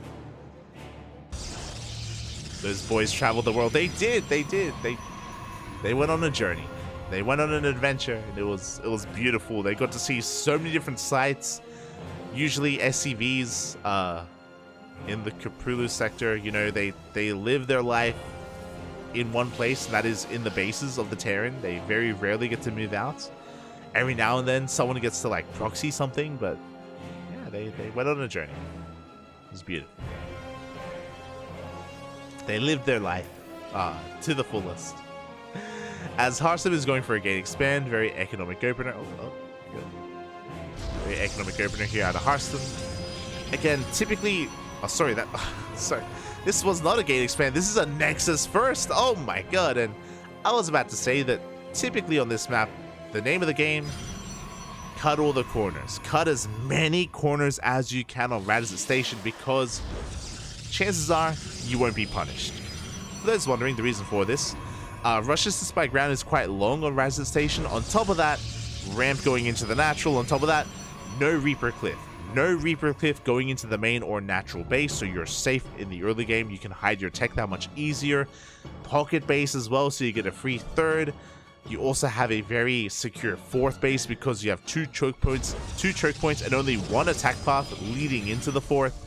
So as a result, we see a lot of greed here on this map from everyone involved. Protoss, Terran, and Zerg.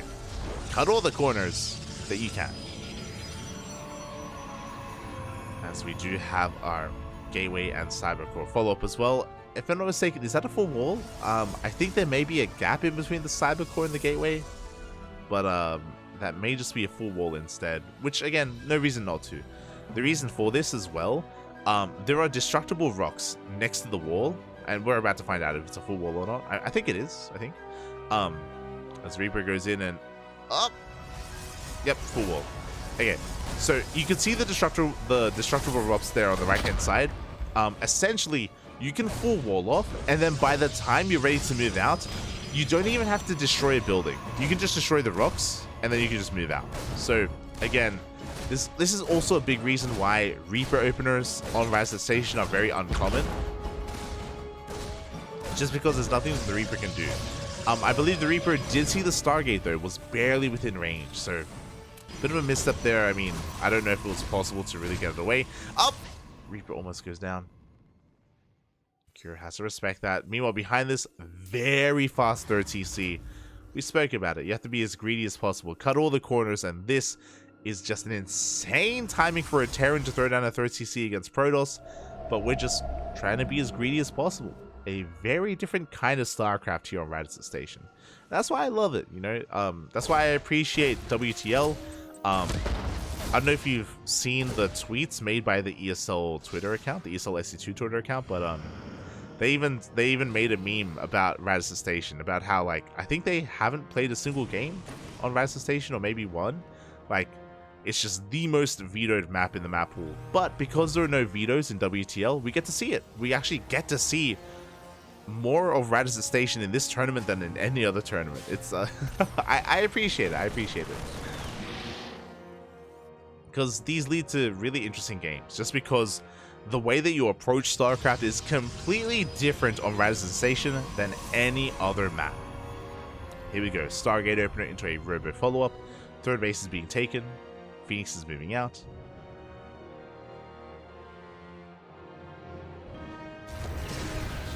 And they will be gaining map control.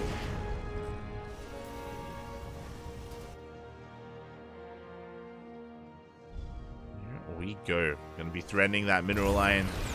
It won't quite get an SCV as the Cyclones are in position. They take down us. Oh my god, they take down a Phoenix. An overextension. Ah, no, two of them. You can, the reaction there from Hearthstone, shaking his head. Big misstep there. And sure, you can be as greedy as you can, but yeah, a bit of an overextension from Hearthstone, losing two Phoenixes for free. Did not get anything for it. Ay. Behind this, we're going Phoenix Colossus. We have the Bay on the way for eventually Colossus or even Disruptor production. But losing those Phoenixes is pretty huge. Suddenly, Hearthstone has less of a presence on the map. Suddenly, there's that much less stopping Cure from going for drop play even and being active on the map as well. It's a rough start. A rough start here for Hearthstone. And here comes the push. Harsum is working on +1 air attack, which I appreciate. It looks like we're trying to go into Sky Toss. But I'm still quite concerned. As Kira's being active, moving out, looking to catch whatever he can. Third base is getting saturated somewhat, but Kira's cutting workers at 55. Oh, no, there we go. Making 3 workers at a time. Stim, combat shields on +1. It should be finishing in time for this attack. The first Colossus is on the way, but I think Kira hits first. Kira has been spotted. Phoenix is getting in position. And what can we pick up? Show us what you got. The Cybercore researching is being spotted, and we just go straight for the Cybercore. +1 air attack is going to be denied. Phoenix is trying to catch reinforcements. They catch a medevac. Up! The unload! Unload is too late. Oh no, shot! Okay, unload was too late. Only a handful of Marines get unloaded. But we deny +1 air attack. We take down the Cybercore. The Colossus does reveal itself, and Harsum should clean this up. And this is a big blow here for Cure. He got a Phoenix, he got a couple of units. It was a bit of a trade. You can see here, got a Sentry, got a Zealot, got a couple of Phoenixes. But that was a lot of supply thrown away, and Harsum, he's looking a little bit better here. There it is. This is what I expected. Sky Toss. So, because Radisson Station is so defensive, so secure, Harsum is taking a 4th base, and he is racing into Sky Toss, but it's not on its own. Right, we built up towards it. We started Phoenixes into Colossus, then Sky Toss for Harsum. Now, unfortunately for Harsum, he has to throw down the Cybercore again and restart +1 air attack. And Cure also scouted the +1 air attack, which means he knows what he needs. There it is, second starport on the way for Cure, making as many Vikings as possible to have a backbone to his army for as much anti-air as possible as well.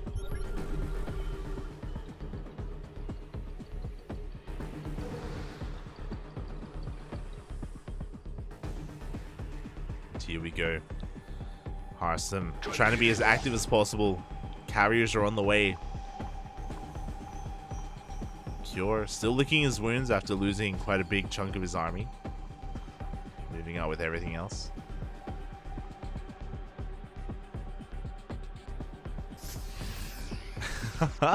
Trying to catch the Phoenixes if possible as well. As it looks like he has missed him. Yeah, turrets are being thrown down. +1 air attack restarting here for Harsum, being chronoed as we speak. And Harsum is getting away with the Sky Toss. He may just snowball out of control, by the way. Harsum, he takes an army lead. The Phoenixes are posing a big threat here for Cure, and so far they're doing a decent job. And they dive on the Vikings. The mine! Oh, mine shot does go off, but we take down 2 Widow Mines. Marines, they're forced to race back home. SCVs are falling left and right. Cure having a hard time keeping up with Harsum, and Harsum, he has successfully pulled the army back, which means he has successfully gotten his 4th up and running. The hard part is taking a 5th, but honestly, you don't need a 5th base to max out on Sky Toss. It's fine, Bobby, it's fine. But there we go, 5th base is now being taken from Harsum. We'll see if we can get away with it. Meanwhile, back at home, Curie is taking up towards +1 ship weapons. Ghost Academies on the way. We're making 6 Vikings at a time. That is a lot of Vikings. And we need it. We need all those Vikings to deal with the Skytos army. 3rd starport is on the way. Or even 4th starport, I think. Yeah, it would be 4th starport if we're making 6 Vikings. Yeah. There it is. Ghost as well for EMPs. I mean, Cure, he's refining his army quite well, don't get me wrong. I'm just worried that Harsum is going to hit first. Harsum has been preserving more of his units, more so than his opponent. He's been able to deflect the first attack, and yeah, once the upgrades kick in, Harsum, he should be pushing.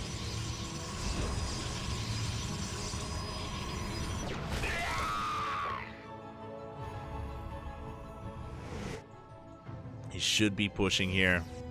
We got Phoenix Range on the way, Mothership, more carriers in production.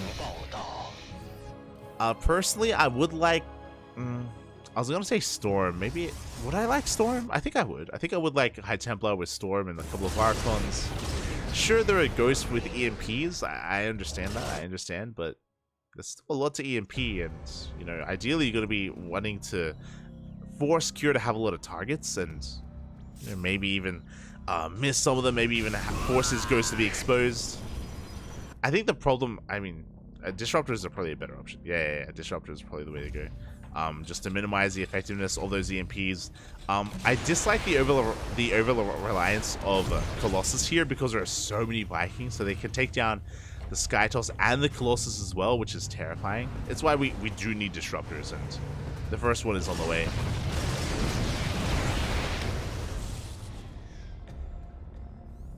Two more Stargates, and here we go. Harstem is max. He's pushing out. Does catch some of these turrets. Not bad. Sensor towers and turrets being knocked down. As Harstem is pushing. God, how many Vikings? 24 Vikings. What is this, a TVT? Aye. It's a lot of Vikings. As we're just trying to shift gears here.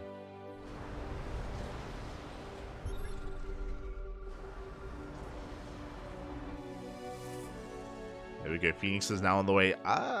Part of me feels like I would have liked Void Rays, but Phoenixes, they play a very similar role. I feel like Phoenixes are too fragile. Like, it's not going to take too many volleys for these Vikings to just chew through the Phoenixes. Or maybe I would even prefer like a more ground-based supportive unit instead. Like more Archons and Disruptors, but they're just pointing out that Harstem's been killing his own stuff. So Harstem, he knows that the Colossus are less than ideal, so he's been killing his own Colossi and he's replacing them with Disruptors. Feels Protoss, man. Feels Protoss. Yeah, I mean, but the reality is that the Colossus, they have kind of run out of usefulness. Like, they're just not. If you're relying on Colossus at this stage of the game, then you're in a lot of trouble. And here we go. Kira's pushing out again. He's looking for the army.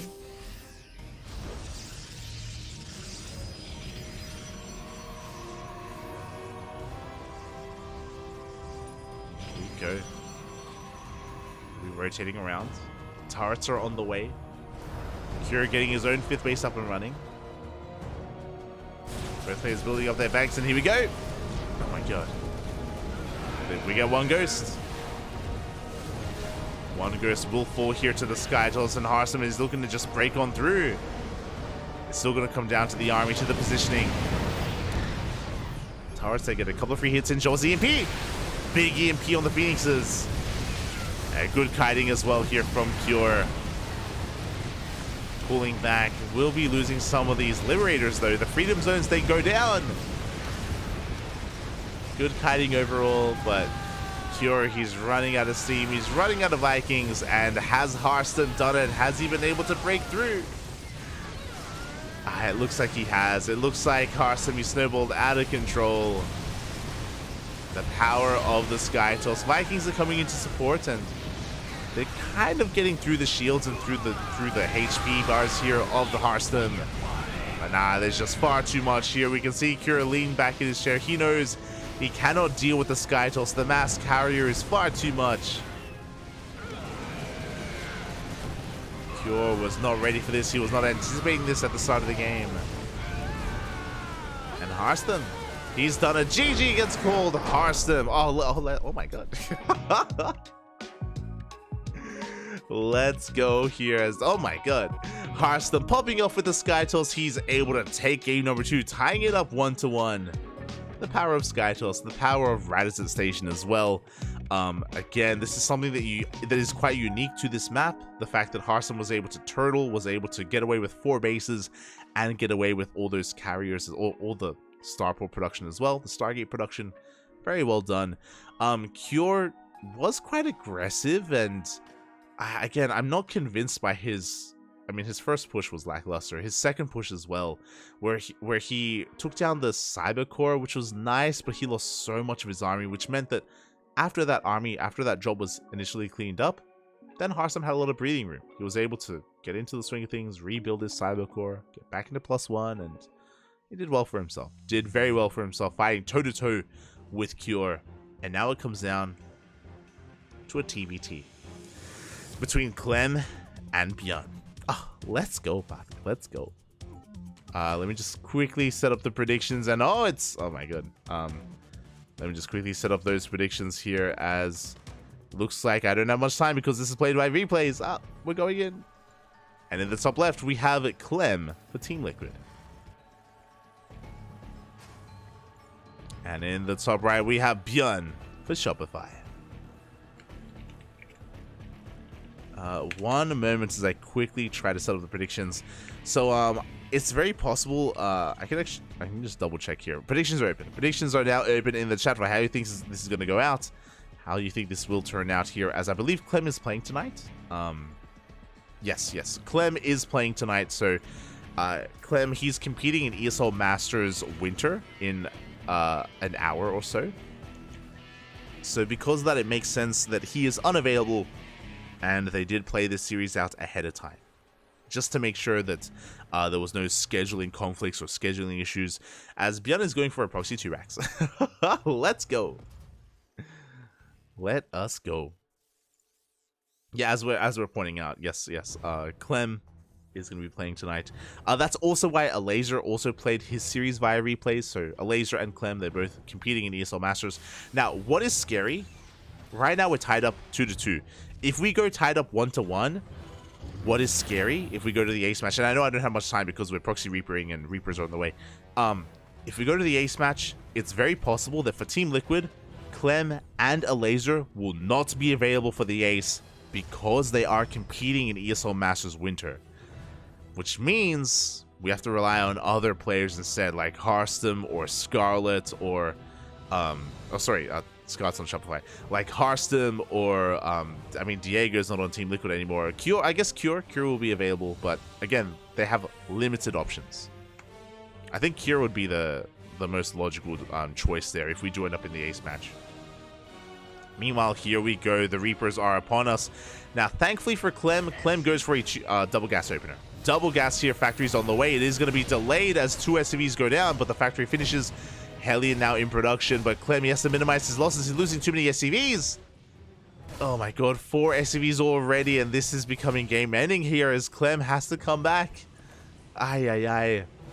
Or he went reactor first, and there we go. The 2 Reapers do pop out, but we shoot first. This is too much. This is becoming far too much here. The Hellion is on the way. We get 6 SCVs. 7? 8? Oh my god. 8 workers go down. Bjorn taking a massive worker lead.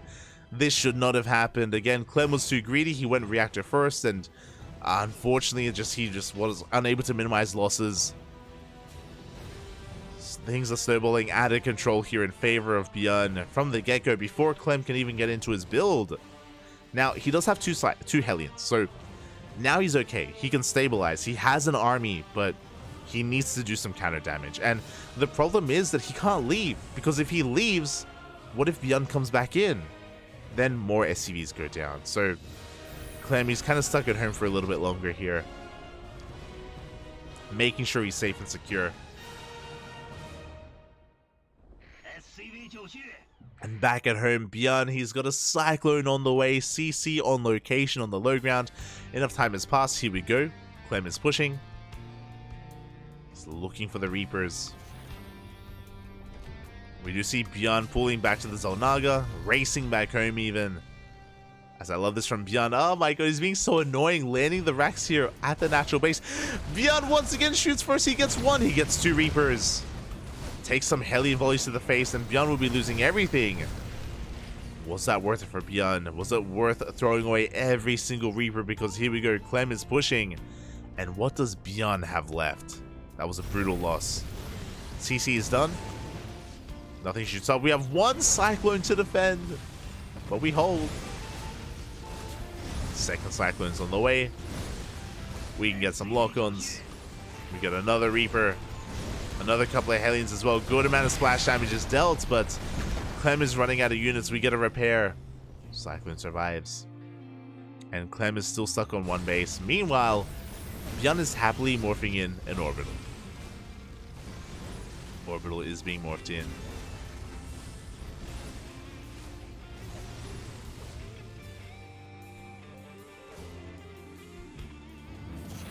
I did take a couple of hits, but for the most part, Bjorn is stabilizing.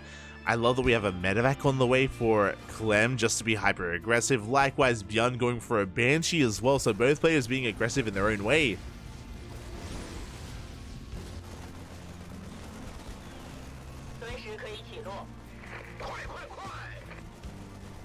Here we go. Awesome Shopify. Oh, I'm tired, Papi. I'm tired. Oh, he just casted Hearthstone versus Cure. I don't know why I thought Cure, not Hearthstone. It's fine, Papi. It's fine. Just catching up with the chat. As we do see Clem bleeding out a lot of units, is going to go for a counterattack. Again, we spoke about the medevac. Drop play coming in from Clem. Clem is still behind. He's behind, what, 5, 6, 7 workers. He needs to catch up. The Banshee's coming in. Clem going for his own Banshee play. But Bjorn is going to hit first, and there's not much at home to defend. Oh boy. Here it goes. The boys are being pulled. SCVs are going to be going down. We can afford to lose some of those. The Raven! Raven goes down. Big pickoff here for Clem. Massive pickoff. But back at home, he may have killed a couple of SCVs, but he's losing so much more. Ay. It's going to be 4, 5 SCVs as well. Yeah, we just focus on as many as we can. 7. Oh my god. Bjorn now up 12 workers. More than that even. And, oh boy. In a mirror matchup, this is brutal. Now, okay, so Clem, he has a chance to redeem himself. Okay, there's potential. 1, he has a drop. He has a drop that's active. 2, Cloak is about to finish, and Clem just killed the Raven. Remember that. He just sniped the Raven of Bjorn. So Bjorn is going to have to rely on scans instead. Here we go. Oh, he has the scan! No! As the Banshee takes a lot of hits, but barely does get out of scan range, we have a second Raven, and this Banshee gets a couple of SCVs, gets 3, but will go down. I don't like this. As Bjorn is safe and secure, he's up over 10 workers. Is going to be able to get into the swing of things here. Clem back at home, going for a third CC, getting into Ravens. Interference Matrix is on the way. And we'll see if Clem can stabilize. Maybe if we try to turtle instead, just take a more defensive position, then we can take a better fight. That is true. Meanwhile, Bjorn throws down 2 more Raxes. He does already have a third CC done, so he should be landing on location soon. Should be working up towards the mid game. Like, Bjorn, he doesn't have to go for the kill right now. He can just chill. He's chilling back at home. He's working on upgrades, production. Now the third CC is being landed. Like, there's no rush here for Bjorn, as he can just take his lead and extend it.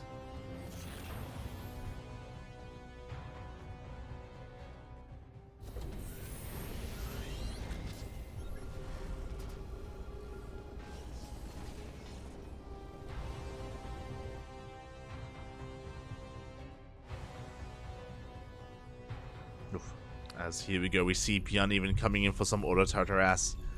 Getting a couple of SCVs in the main. Oh, 2 more and 3 more even. We can't afford to lose workers, Papi. Not anymore. Not like this.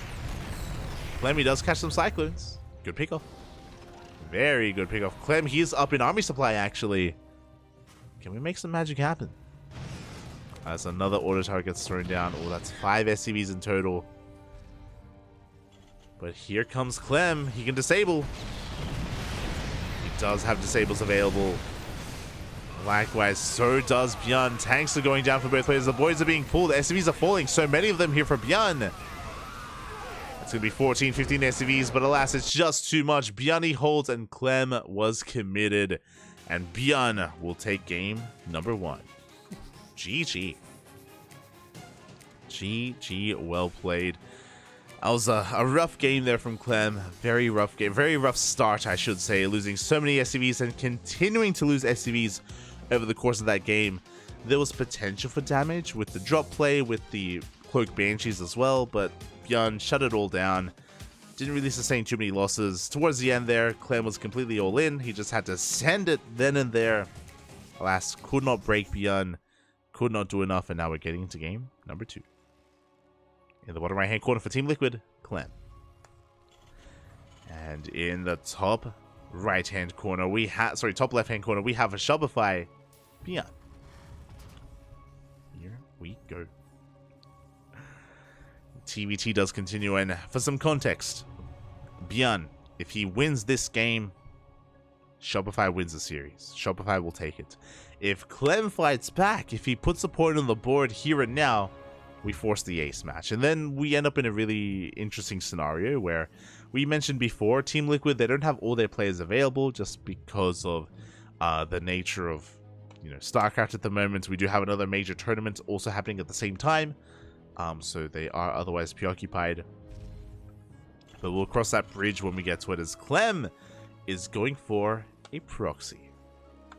Okay, so an interesting 2 racks. Clem has 1 racks at home and 1 racks across the map. So a little bit of a less committed 2 racks than what Bjorn did in game 1, but a 2 racks nonetheless. Looking to snowball out of control, looking to apply a lot of pressure here with Reapers and catch Bjorn unawares. Meanwhile, Bjorn is going for an economic opener. He's going for a racks expand. Bjorn is only taking 1 gas. This is ideal for Clem. Ideal scenario for him to get damage done. Bjorn taking the CC on location, and once the Reapers rock up, I believe Clem should be able to delay that CC. So far so good. So far so good here for Clem. Again, just looking to apply as much as he can, as much pressure as he can here with these Reapers. Meanwhile, Bjorn is pushing out. Bold move, waiting here on the high ground, is going to miss the aggression of his opponent. As here comes that Reaper. Bjorn still halfway done making that CC. Oh no, he shoots first! Oh, Bjorn, will he escape? He will not. The Reaper goes down. A big loss for Bjorn already.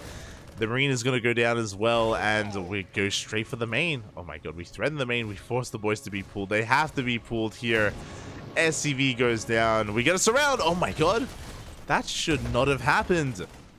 We do get a surround on the Reaper. Likewise, the second Reaper as well, taking a lot of hits. We do get the Marine. Additional Reapers are coming out. Bjorn, he needs a little bit more time. He's got a Cyclone on the way. But there are too many Reapers, and it's just snowballing out of control. Like, here in the early game, you have to be so crisp, and losing a Reaper so early on is massive. Bjorn losing 6 SCVs. The roles have been reversed. The turns have tabled. There we go. How was it the turns have tided? I'm sleepy. As we trade blow for blow, and 8 SCVs go down, and now it's going to be Bjorn's turn to fall behind in the early game, to have a crippled economy. Can he come back? As Clem is floating back home. There are Cyclones in position. We're going to be able to trade 2 Marines for a Reaper. Not the best trade for Bjorn. Another Cyclone, sorry, is on the way. We're getting into our 1-1-1s. Clem going to be taking... Oh my god, he's actually going, yeah, for a CC on the low ground. It is going to be a little bit later, but again, he still maintains his economic lead.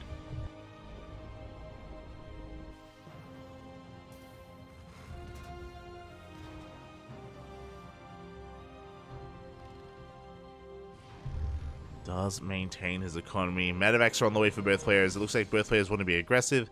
Clem looking to just maintain that worker lead, and Bjorn looking to fight back. Looking to somehow reciprocate that damage. It's going to be close. It is going to be close here. We'll see if they miss each other or if they come across each other. As that Rax has finally made it back home. And the Clem is pushing out. can see here, for the most part, Clem has been ahead in the economy. Cyclone drops are moving out. Who reacts first? Do they come across each other? I think they may. They may. They will not. Oh my god. They will miss each other. The ships, they pass in the night. And who's going to be able to hold on? I mean, what's important is that Clem, he also has the rest of his ground army here to support. It isn't just double Cyclone. Yeah, we get into the mineral line. The SCVs are going down. Get one, we get two. We get a Cyclone as well. As Bjorn is going to be able to hold on, but not without losing SCVs. Meanwhile, across the map, Bjorn gets into the mineral line. He's trying to get damage done, but he's going to be forced back.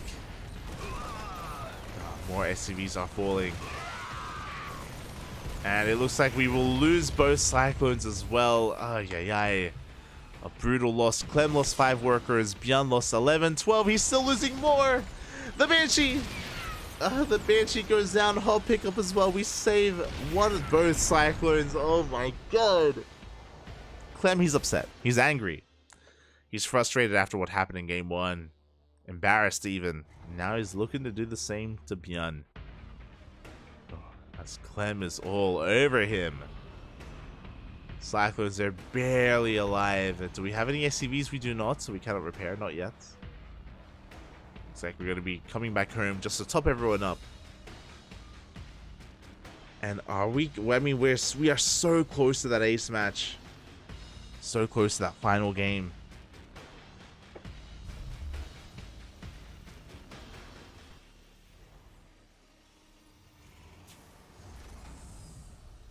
Clem just getting further ahead. We have a 3rd CC on the way, so Clem, he doesn't have to be aggressive. He's just, again, macroing out of this. Bjorn on the other side, though, doubling down. Raven production. Sim. Interference Matrix. All the upgrades are on the way. Now he throws down a 3rd CC, but quite late here compared to Clem. Bjorn, though, his is on location. Just trying to be as greedy as possible.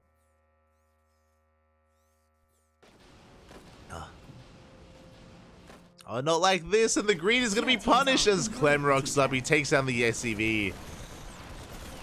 And he doesn't quite go for the base. He is going to be taking a lot of damage there.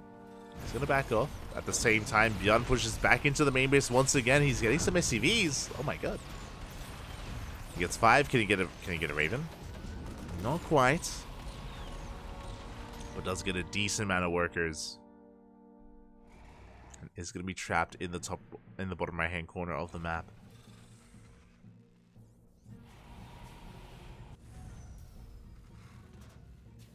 And again, we're in an interesting game state. So the economies are pretty comparable. Now, because Clem has been mining more for longer, that is reflected in the overall supplies.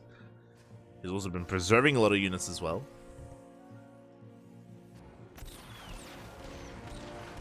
Oh no, the medevac! The medevac does get targeted down. Cyclone barely within range. Massive loss there for Bjorn. Meanwhile, the armies are going to be clashing. Cyclones, they've been spotted. Raven goes down regardless. Oh my god. Good pick off here from Bjorn. But here comes the death ball of an army. Here comes the move that's supposed to end the game. Cyclone's doing well kiting. Oh my god, they're getting so many Marines. As Clem has arrived, he's going to lay siege upon the 3rd base, gets a worker. Could even get a kill on that base as well. We're trying to float over. Auto turrets are thrown down as well. It looks like the CC is going to go down. A big pick off here for Clem. And how does Bjorn come back from this? Even if he takes a good fight, he has to counterattack immediately. That's going to be a big if. And here we go, we're diving in. Sables are thrown down. Auto turrets as well. But we have defensive auto turrets, and the tanks, they are saved. You can see another 3rd TC on the way. Bjorn trying to macro out of this, going for that Cyclone drop again across the map.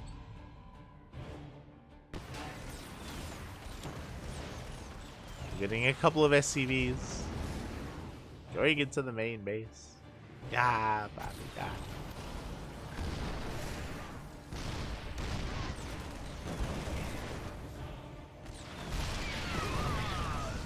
I mean, the Cyclone is getting damage done, don't get me wrong. Oh, the SVs come back in just in time for the Cyclones.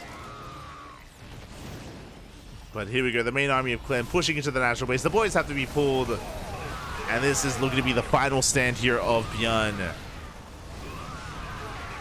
As he does close the distance, he gets on top of the tanks, does take down one. He takes down every single tank, oh my god. But he's down to 46 workers. The economy is in shambles here for Bjorn. He cleans up the army, but at what cost? CC has completed.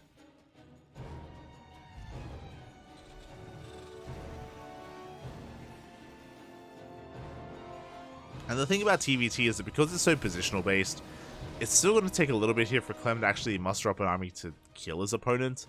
Again, defender's advantage is so huge in this matchup, essentially, in TVT. And in general, but yeah. The drop is forced back. Clam is just getting a 4th CC. Working on +1 ship vehicle weapons. Second factory, double starport, double Metamac production.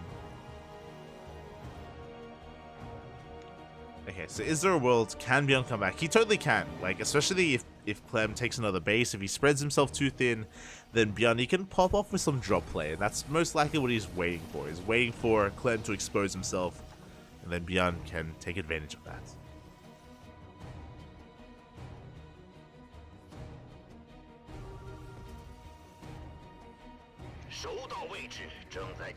Clem is pushing.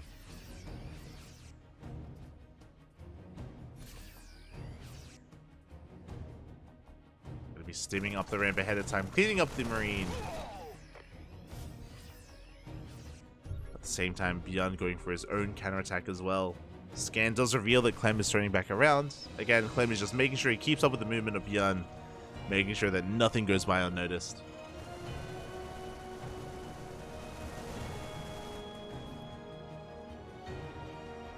Is there a world? Can Bjorn maybe collapse on this army? I mean, he's just down 40 supply though. How do we pull that off? So here we go, Bjorn. He gets across the map. He's looking to get it killed in the 4th CC, and he looks like he will. Meanwhile, Clem, he doesn't turn around. He should recognize, hold up, if these Marines are across the map, that means they're not back at home. That means that we can dive in. We can dive, Papi. We can dive. Good SimCity. Tank volleys are going to be going off here on the Marines. Bjorn, he's racing back home, looking to just surround this army. And Clem has to be careful. Does have to be wary. Yeah, he does get eyes on the army. He's coming in for his own surround. Ah! Oh my god, 2 medevacs fall. The 3rd barely escapes. And yeah, Clem, he should be able to run away with this. Good time to reinforce as well. Collapsing on the surround of Bjorn. Surrounding the surroundee. The surrounder. Surrounded. As boys have to be pulled. And this time we have plenty of Marines to hold on to the line. And it looks like Clem, he is just completely annihilating this army.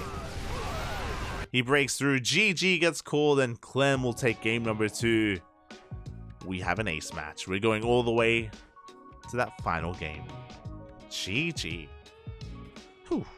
GG, well played. This series was honestly dictated by the early game. The early game decided everything. Game 1, Bjorn popped off with a proxy 2 racks. Game 2, Clem popped off with his own variation of proxy 2 racks as well. And they just both did so much damage in their respective games, and they got a lead and they never let it go. So very well done. And now it all comes down to the ace match. And let me just set up the predictions as well. Best of 1. Okay. And the question becomes, who is the ace player? Now, I mentioned before, both a Laser and Clem are unavailable. They're competing in ESL Masters. It is very unlikely that they're going to be picked here as the ace players. Even though historically Clem has been the ace player for Team Liquid, I don't think that he's going to be available tonight. I don't think he's going to be able to participate in this. Let me just double check. As Clem is going to be playing, as a Laser is currently playing against Cyril, and Clem is playing against Spirit right after a Laser series. So technically, maybe Clem is available for a best of one. It's possible to slip that in. But another good choice is going to be Cure. Cure is the most recent pickup for Team Liquid, and Cure is not playing in ESL Masters, obviously, because that's a more international focus. And here it is. It is going to be Cure versus Bjorn. A very different TVT. Let's go.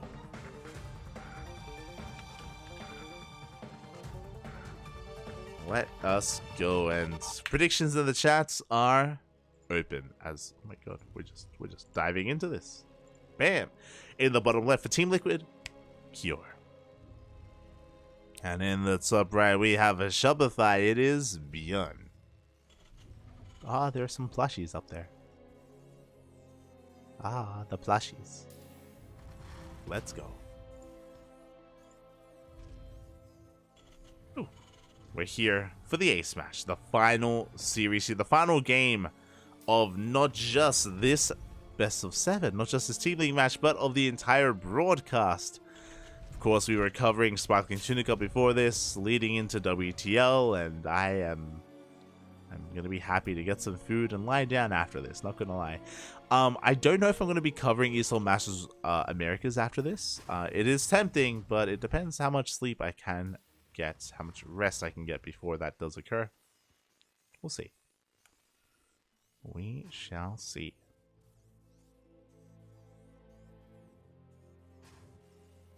As for now, we are getting into our openers. This time we do have a double gas opener from Kior, so a much more aggressive build here from our blue Terran player. Meanwhile, Bjorn is going for an economic opener, going for a Rax expand. So we have already very different roles that are being taken. Kior being the aggressor, Bjorn being the defender. There it is, CC, soon to be set up on the low ground once we have the minerals for it. Once we get that 400 minerals from Bjorn, should be going straight for that CC. And there it is. It is on the way. We can see Cure, he doubles back. He does confirm CC on the low ground. So he knows that his opponent's going for an economic opener. Which means Cure, he knows he's safe. He knows he is safe. He knows he's also safe to be aggressive. Here we go. So I believe predictions are closed. Predictions in the chat, they have closed, and oh boy, with this double gas opener, okay, Curie is going to be coming in with an SCV. The goal of this SCV is actually to tank the shot. So if he's able to tank that shot, then Cure will be able to come out on top here in this trade. Oh, there it is. There, Cure, he does shoot first. Oh my god, getting so much more damage done there to that Reaper, and will delay the CC on the low ground. Oh, it's gonna be close. Yeah, Cure, he does end up shooting first once again, does pull back against his opponent. Cure is getting his own CC on the low ground. Cyclone production well underway for Cure. Interesting. Meanwhile, Bjorn going for a 1-1-1 follow-up. No 3 racks or anything crazy like that. Oh, as well. Oh my god, we just barely delayed the CC again. He's crazy. Oh my god. A good start here from Cure. Again, Bjorn went for an economic opener, but because of all the delays, not as economic as he would have liked.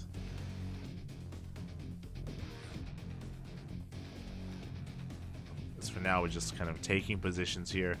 We can see Cure go straight for that medevac. Once again, we're going to be seeing some drop play out of Cure. And we'll see how successful it's going to be. Medevac is on the way. Meanwhile, Bjorn is just building up his Cyclone count, getting into Ravens as well. Pretty secure start here from Bjorn overall. The worker counts have been evened up here, and Cura's pushing. Oh my god.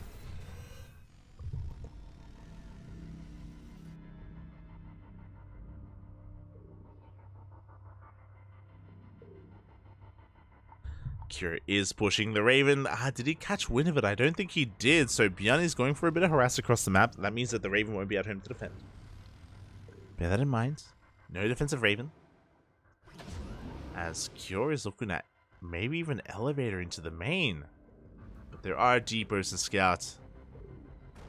Yeah, there are deepers to spot this. Cure has to be careful. Does get a couple of SCVs. Gets two. We're getting the hell out of there. At the same time, here comes that Autotart harasses and Cyclones ahead into the natural. SCVs are falling for both players left and right. Ooh, Cure will lose a Cyclone. We'll lose both Cyclones. Oh my god. They trade blow for blow, 3 workers for 3 workers, but Cure, he's been losing units. Losing some of these fighting units as well. Oh my god, Cyclone, another one goes down, and this may just be too much. No, every single Cyclone. Cure, a bit of miscontrol. At the same time, Bjorn's getting across the map. He gets 1 SCV, delays the 3rd base. And this is becoming too much. Cure forced to back up. He has more Cyclones coming in from behind. Bjorn goes for the goes for the main base. 6 SCVs. And as Cure finally takes control of his natural base, 31 SCVs. He's down 6 workers. He's down in the economy. He lost a lot of Cyclones as well. And now he's going for the 3rd CC in the main.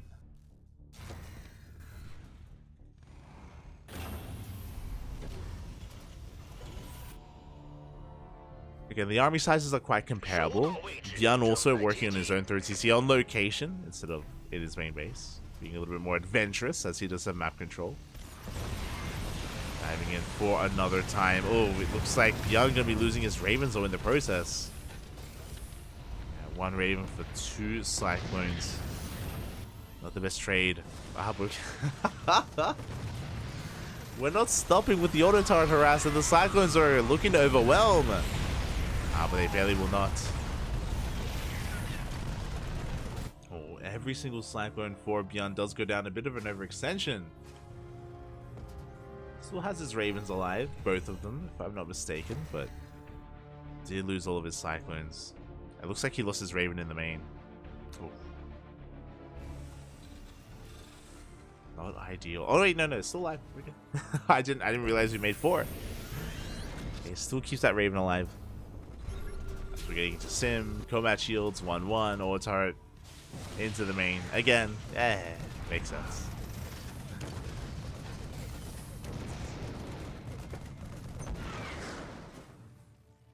And the game is going to settle from here. Game is going to be settling. Bjorn, of course, still has an economic lead that isn't really reflected in the army yet, but it soon will be. Soon it will be as the production is getting underway, and Bjorn, of course, will have the better economy to sustain all of that production. It isn't really revealed yet, but over the course of this game, the supplies will become further and further in favor of Bjorn unless he takes bad fights. Unless he takes bad trades.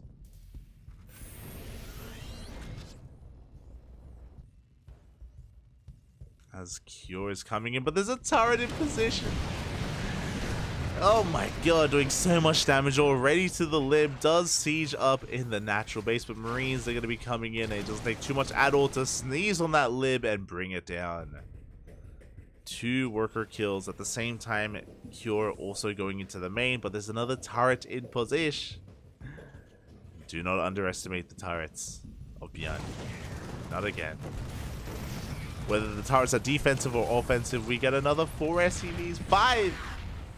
Oh my god, how many does this 1 Raven have? This 1 Raven has like, what, 15 kills? Jesus. Oh my god. As we see Cure trying desperately to do some damage across the map. Here comes that Cyclone, sorry, that Liberator even. Into the main. We're going to get a couple of SCVs. By a couple, I mean 1. We sim on forward. Oh, we bring down the lib. 1 SCV.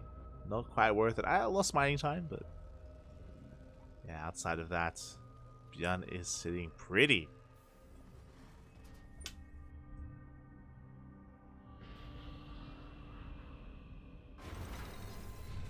Here we go. We have the push upon us. This entire time, Björn, he's been enjoying an economic lead, and I mentioned before that we just needed a couple of seconds, we needed a minute or so for that really to be shown here and reflected in the army supply. And there it is, Björn, he is up heavily, he's pushing across the map. Now, of course, TVT is still very positional based, so there's a world where if Cure is in position, if he lands with those disables, Cure can win a fight.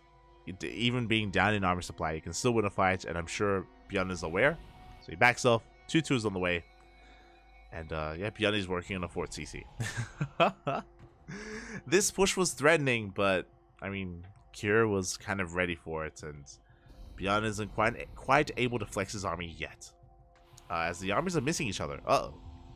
Cure is going for his own counterattack, and Björn is out in the center of the map. Raven comes in. Looks like the Raven finally is not gonna go down. Oh my god. But here come the Marines. We dive on the CC and we should force a cancel.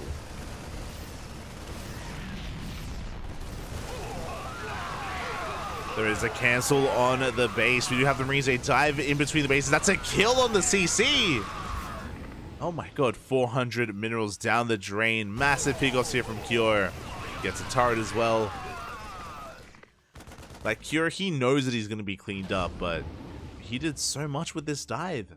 He's still down 30 supply, but hey, he, again, canceled a 4th, got a kill on a 5th, got the turrets, or the sensor tower even. Not bad. As, yeah, at this stage, Cure is just going for a bio-heavy composition. Mass Marine. Very flexible. A lot of potential as well. Very cheap. But we can't fight. Not like this. Björn, he's up in upgrades. He's got 2-2. Big advantage there in Marine versus Marine fights. Tanks are getting in position. Ravens are coming in as well. Show us the fight. Big anti-armor missile. The Dorito cannon is real. We dive on the army, but these Marines are so vulnerable here. A big overextension out of Björn. This is what Cure needs. He needs these overextensions. He needs Björn to take some bad fights. More SCVs are going down. Leave him alone. Leave the SCVs alone. As Cure is attempting to take a 4th. Drop behind the mineral line even. Here comes the main army of Björn pushing right through the center. Oh. Disables are real, and Björn, did he overextend here? The upgrades have evened up. Yeah, Björn is going to be losing a tank.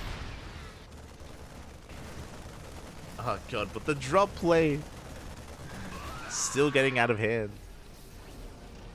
It's one of those things where it feels like Cure has been trading better recently. These past couple of minutes he has been fighting better, but he just keeps losing SCVs. Like, well, what can we say?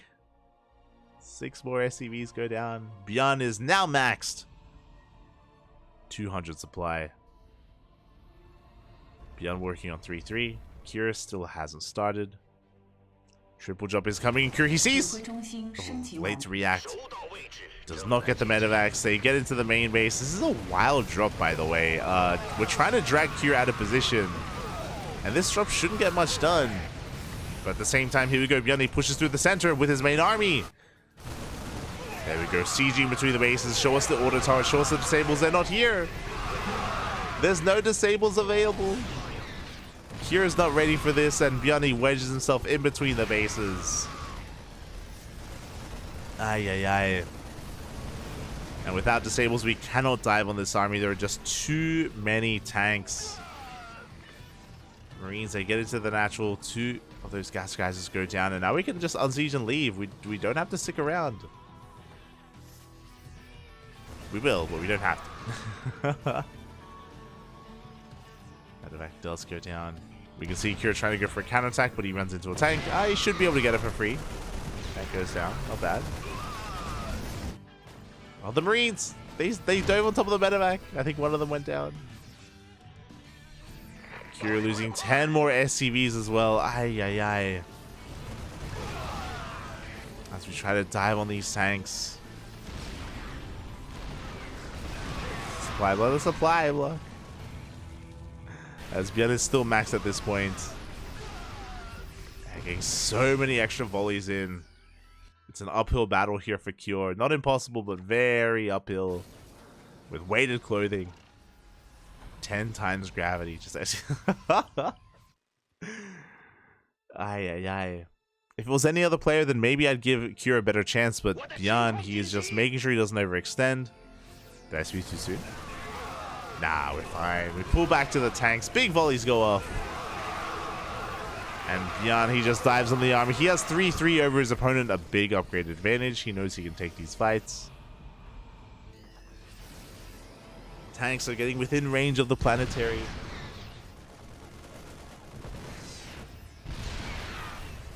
You're trying to push forward here.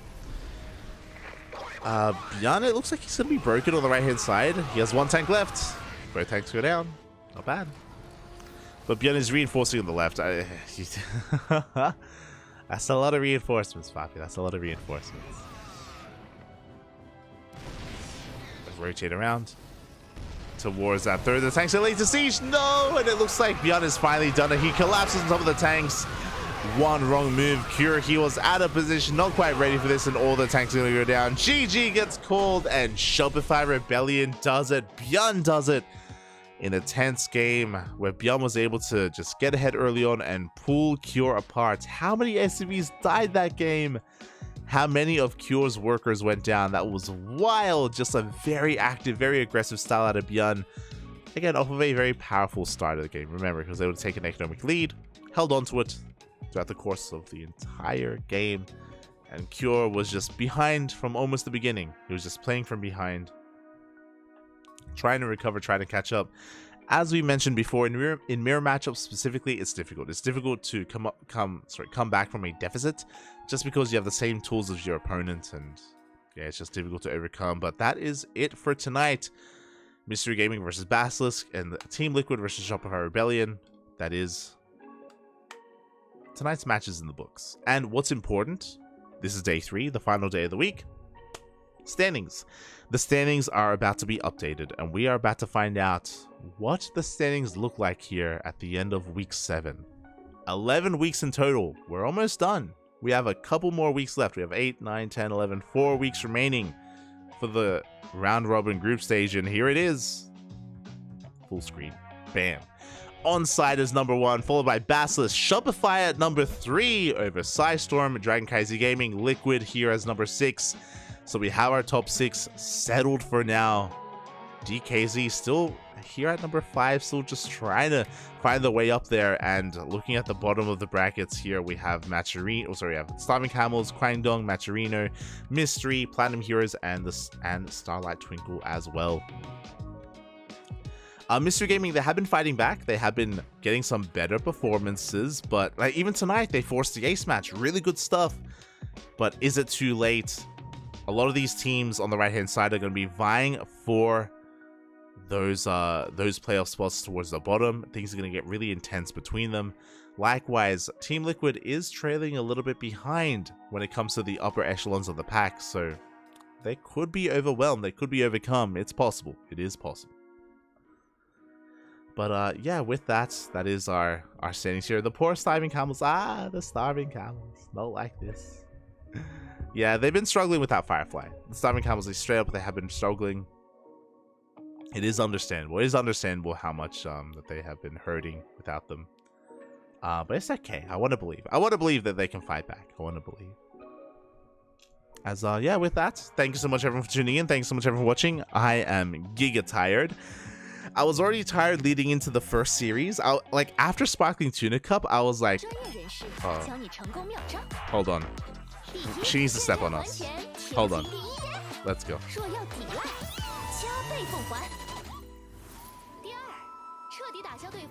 Shout out to Honkai Star. Uwu's in the chat. Shout out to the Weebs. Why was he in the trash can? I don't know. I don't know what's going on. There's like some Pokemon battle. I don't. Yeah.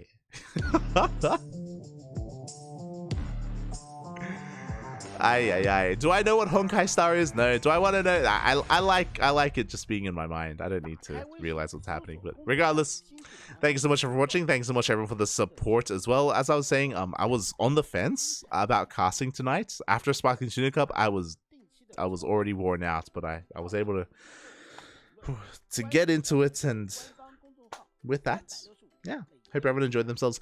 Our next broadcast is going to be most likely tomorrow, ESL Cup Asia.